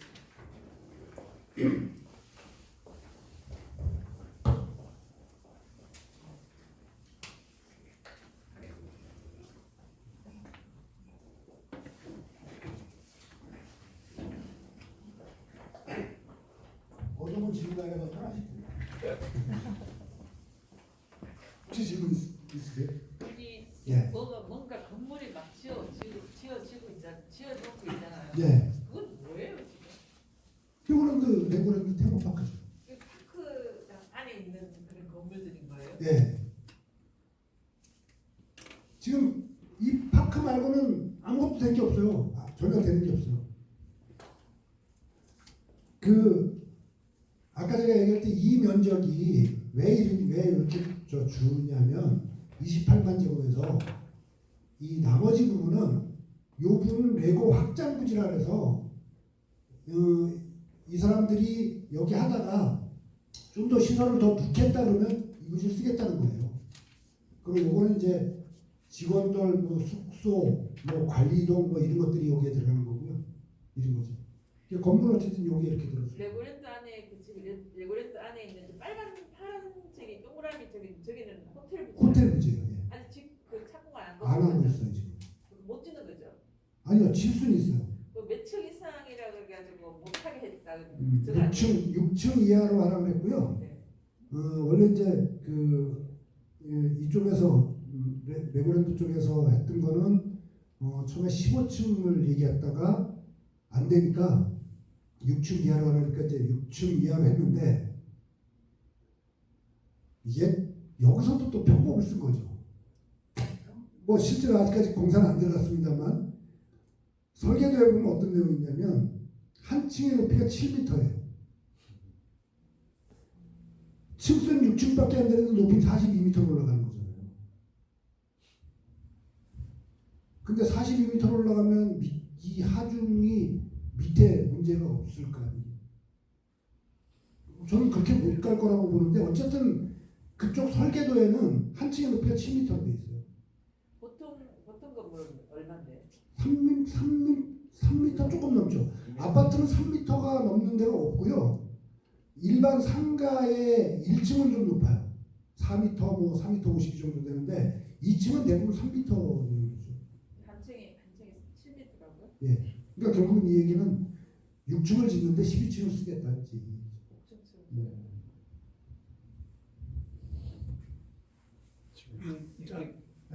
칸 근거 말고 공터들은 녹지예요, 그럼? 여기 칸 그거 말고요? 예, 그거 외에 저기 뭐 주차장, 컨벤션 외에 나머지 빈 땅들. 아니에요. 그럼 여기 지금 다 쓰는 땅이고요. 유일하게 지금 보존 지역이 여기에 요만큼 하고요. 여기 6만 1,500제곱이니까 공원. 예. 네, 2만 평 좀 못 되는 거죠. 네. 그 다음에 여기가 한 10,000평 가까이 되는 보존 지역이 있어요. 네. 이쪽 동쪽으로. 그리고 나머지는 다 개발 부지죠. 지금 이런 데도 다 시설 들어올 거예요. 이게 이 그림상에는 이렇게 크게 안 보이지만 여기도 건물 질 수 있는 넓이가 되거든요. 도로를 빼더라도. 지금 요거는 보존 지역이죠. 요 부분. 이게 배터리가 다 된다. 요 부분은 적석청 지역이 때 보존 지역이고요. 나머지는 다 개발 지역입니다. 그럼 레고랜드 빨간 선 있는 것은 언제 완공이라고요? 내년 6월이라고요? 내년 6월에 올해 완공이고요. 지금도 시험 가동하고 있다고 계속 이야기하는데 뭐 저도 들어가 보진 않았으니까 모르겠어요. 지금 지사님은 내년 6월까지가 임기죠? 네. 내년 임기는 7월 1일 날 바뀌겠죠. 선거 끝나고 나면. 네. 그럼 사무국장님 생각하면 내년 6월까지가 얼만큼 될 것 같아요? 공사 진전이? 요 13만 제곱 안에 요 시설물들은 저는 될 거라고, 호텔을 빼놓고 나면 될 거라고 봐요. 왜 그러냐면 이 레고랜드 코리아 쪽에서는 자기네가 이 협약을 맺은 내용에 보면요, 이 위약을, 그러니까 협약을 지키지 못한 쪽에서 배를 변상하도록 돼 있거든요. 그러니까 그동안 투입된 돈에. 그렇기 때문에 아무리 허접하더라도 얘들은 완공을 할 거예요. 그래놓고 뭘 하냐면 너네 왜 안 하냐 이렇게 얘기했죠. 그러니까 지금 강원도가 어려운 점 중에 하나가, 제가 차에서 그 얘기를 계속 하는데요. 아마도 지금 여기 담당하는 그쪽 레고랜드 지역과 공무원들은 머리 쥐날 거예요.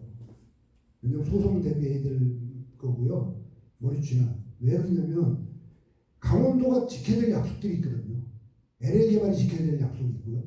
이거를 지금 이행하지 못하고 있는 게 강원도하고 LA 개발인 거예요. 사실상은. 그러면 얘네들은 이거 다 해놓고 너네 약속 안 지켰으니까 너네 우리 철수하겠다 얘기해버리면 강원도 난리가 나죠. 소송으로 가면. 그러니까 강원도도 어떻게든지 가려고 막 그러는데 결국은 최초의 계획을 저희가 봐야 되는데요. 제가 그것까지 얘기하려면 너무 길어서 안 남았던 건데, 이 2013년도에 맺어진 협약서를 보면요, 제가 저를 잘 아시는 분들은 저한테 그 얘기 많이 들었기 때문에 아셔요. 이 사업은 절대 멈추지 않는다. 제가 레고랜드 이거 안 된다고 계속 얘기를 하고 중도유적 지켜야 된다고 얘기를 했으면서도 제가 늘 했던 얘기가 뭐냐면 이거는 절대 멈추지 않는다. 망할 때까지 간다는 거예요. 망해야 끝난다는 거거든요. 어떻게 망하든 망하지 않으면 끝날 수가 없는 게 협약 내용이 그래요. 이게 협약을 3자가 맺었는데 LL 개발, 강원도, 멀린산 이렇게 3자가 맺었거든요. 근데 3자 중에 누구도 위약을 했을 경우 배를 물게 돼 있어요. 그러니까 누가 포기해? 이게 누가 이걸 사업을 접겠어요? 못 접는 거예요. 그러니까 애초에 2013년 맺어진 협약 때문에 이거는 누구든지 망하지 않으면, 망해서 끝나지 않으면 뭐 안 끝난다는 거죠. 근데 이제 그 중에서 가장 약자가 누구냐? 강원도죠. 강원도는 줄 게 있기 때문에 약자인 거고요. LL 개발은 줄 것도 없고 내놓을 것도 없어요. 그러니까 저 사람들은 뭐 자기가 투자한 것도 없고. 그러니까 망하든 하나든 자기는 얼굴만 받으면 되는 거고. 그러니까 강원도만 지금 깝깝해진 상황이에요. 아마도 내년도 지방선거 이슈에 아마 이게 주된 이슈가 될 거고요. 선거 끝나고 나면 누가 지사가 되든 간에 이 부분은 굉장히 아마 시끄러울 겁니다. 알펜시아는 될 것도 아니고, 알펜시아는 완공이 됐잖아요. 알펜시아는 그렇게 시끄러워도 완공이 됐기 때문에 알펜시아 문제는 파느냐 마느냐 갖고 얘기하지만, 이거는 모든 사업이 끝나지 않은 상태에서 이게 지사가 바뀔 수밖에 없는 상황이기 때문에 아마 굉장히 시끄러울 겁니다. 저는 내년에 앞날이 뻔히 보여요. 제가 이거 7년을 이 레고랜드 관련해서 진짜 수없이 많은 문서를 보고 과정을 분석해보고 했는데요. 내년 6월, 7월, 8월 이때가 되면 어떻게 될지 앞이 진짜 저는 보여요. 그때가 되면 제가 늘상 그 얘기합니다. 지금은 제가 이제 강원도에 대해서 저희가 계속 이런 뭐 잘못된 걸 이야기합니다만, 저희끼리도 어떤 이야기하면 내년쯤 되면 우리가 멀린사하고 싸워야 될지도 모르겠다. 왜냐하면 소송이 걸리면 그래도 우리는 강원도 지켜야 될 겁니다. 이게 참 한 번 잘못해놓은 것이 이게 얼마나 많은 소모적인 논란을 가져가는 거며, 이게 지키는 사람들의 입장에서는 뭐 진짜 이 어깨에 짐이 엄청난 거죠. 네. 맹꽁이가 이사를 절로 갔다 그러는데, 예. 발견이 자생지를 이동을 시켜놓으면 자생지에다 개발해도 상관이 없는 거예요? 안 되죠. 근데 한수가 어떻게 했어요? 그러니까 안 되니까 원주지방경청이 자생지를 복원하는 저걸로 전제로 해서 한 거예요. 자생지를 옮겨서, 예전에 왜 저 성비산도 그랬고 청중가 거기에서 왜 그런 일이 있었잖아요. 이 자생지 자체를 아예 옮기는 쪽으로 해서 이제 허가를 내준 거예요. 그게 말이 되냐고요. 예. 자생지는 자생지. 그러면 그러니까 환경을 같은 환경을 만들어줘야 되는 이제 이런 상황이 그래서 옮긴 게 이제 중도로 옮긴 거예요? 그랬다는 거예요. 그러면 어떤 일이 되는 거예요? 이제 발견이 됐어도? 지금 조사를 해야 되거든요. 네. 지금 조사 업체까지가 선정이 됐어요. 조사 업체를 제가 잘 아시는 분이 이제 이 조사를 맡았는데 문제는 이분이 조사를 하고 싶어도 못하는 게 이 맹꽁이가 지금 안 나와요. 맹꽁이 땅 속에 있거든요, 이게. 아니 장마철이나 대회 나오고. 그렇죠. 6월 달은 돼야 이게 나와요. 6월 달도 비가 와야만 얘들이 나와요, 바깥으로. 그러니까 6월 달에 비가 오면 이제 그 웅덩이 같은 데 물이 고이고 그러면 얘들이 나와서 며칠 동안 있는 거거든요. 이때 개체수를 조사해야 되는 거예요. 그러니까 제가 아까 요거를 꼭 넣어놓은 이유는 올해 7, 8월이 되기 전에는 여기 아무것도 못하게 발굴도 못하고 땅을 아무리 파는 거예요. 뭐 호텔 아니라 원주지방 49층을 내주지도 않겠지만 49층을 내준들 못하거든요.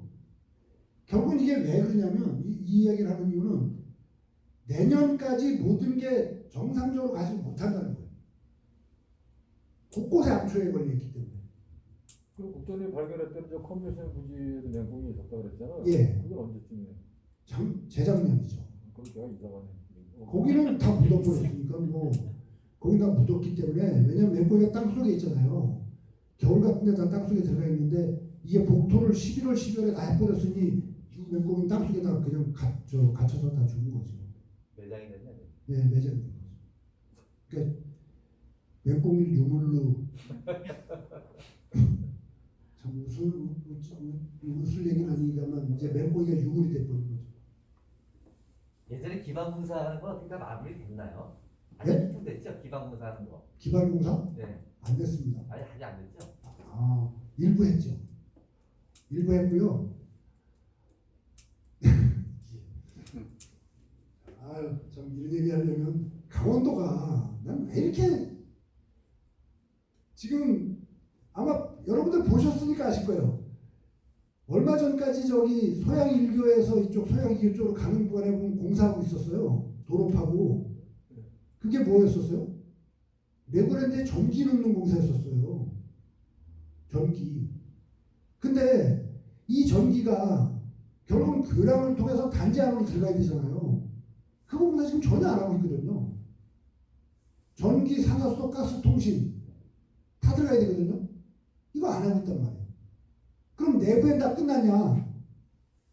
다 아시잖아요. 안 끝났어요. 지금 저거만은 묻었단 말이에요. 지금 그 안에 보면 뭘 많이 묻었냐면 이 공동부라 그래서 왜 이 맨홀 박스죠. 이게 곳곳에 다 묻혀 있어요. 여기에 지금 들어가면서 다 전기도 들어가야 되고 통신도 들어가야 되고 다 들어가야 되는 거죠. 안 했단 말이에요. 언제 할지 모르겠지만 아내가 그것도 한전에도 90억인가 얼마 줘야 되거든요. 뭐. 한전에도 90억인가 아마 줘야만 한전에 연결시킬 거예요. 그 기반공사를 강원도가 다 해야 되는 거죠. 그렇죠. 강원도밖에 돈이 없으니까. 근데 LL개발이 그걸 빨리 하고 싶겠죠. 중도개발공사가 지금 빨리 하고 싶겠죠. 자기네도 돈이 있어야 할 거 아니에요. 돈을 줘야 공사를 할 텐데 돈이 없으니까. 그래서 컨벤션 센터 부지를 504억에 살라는 거죠. 59억. 아니 59억에서 반이면 얼마예요? 25억 정도 되죠? 25억짜리를 504억에 살라는 거예요. 왜냐면 이 땅을 팔을 때 59억어치를 팔았는데 계약금만 받았잖아요. 이 땅은 25억도 아니네요. 59억에 10%는 5억 9천 받은 거잖아요. 5억 9천, 그러니까 강원도는 5억 9천을 중도개발공사에 받고 나서 중도개발공사에 504억을 주고 사겠다는 게 이 땅이에요. 왜냐하면 이 위에 부지는 2017년에 매각이 됐거든요.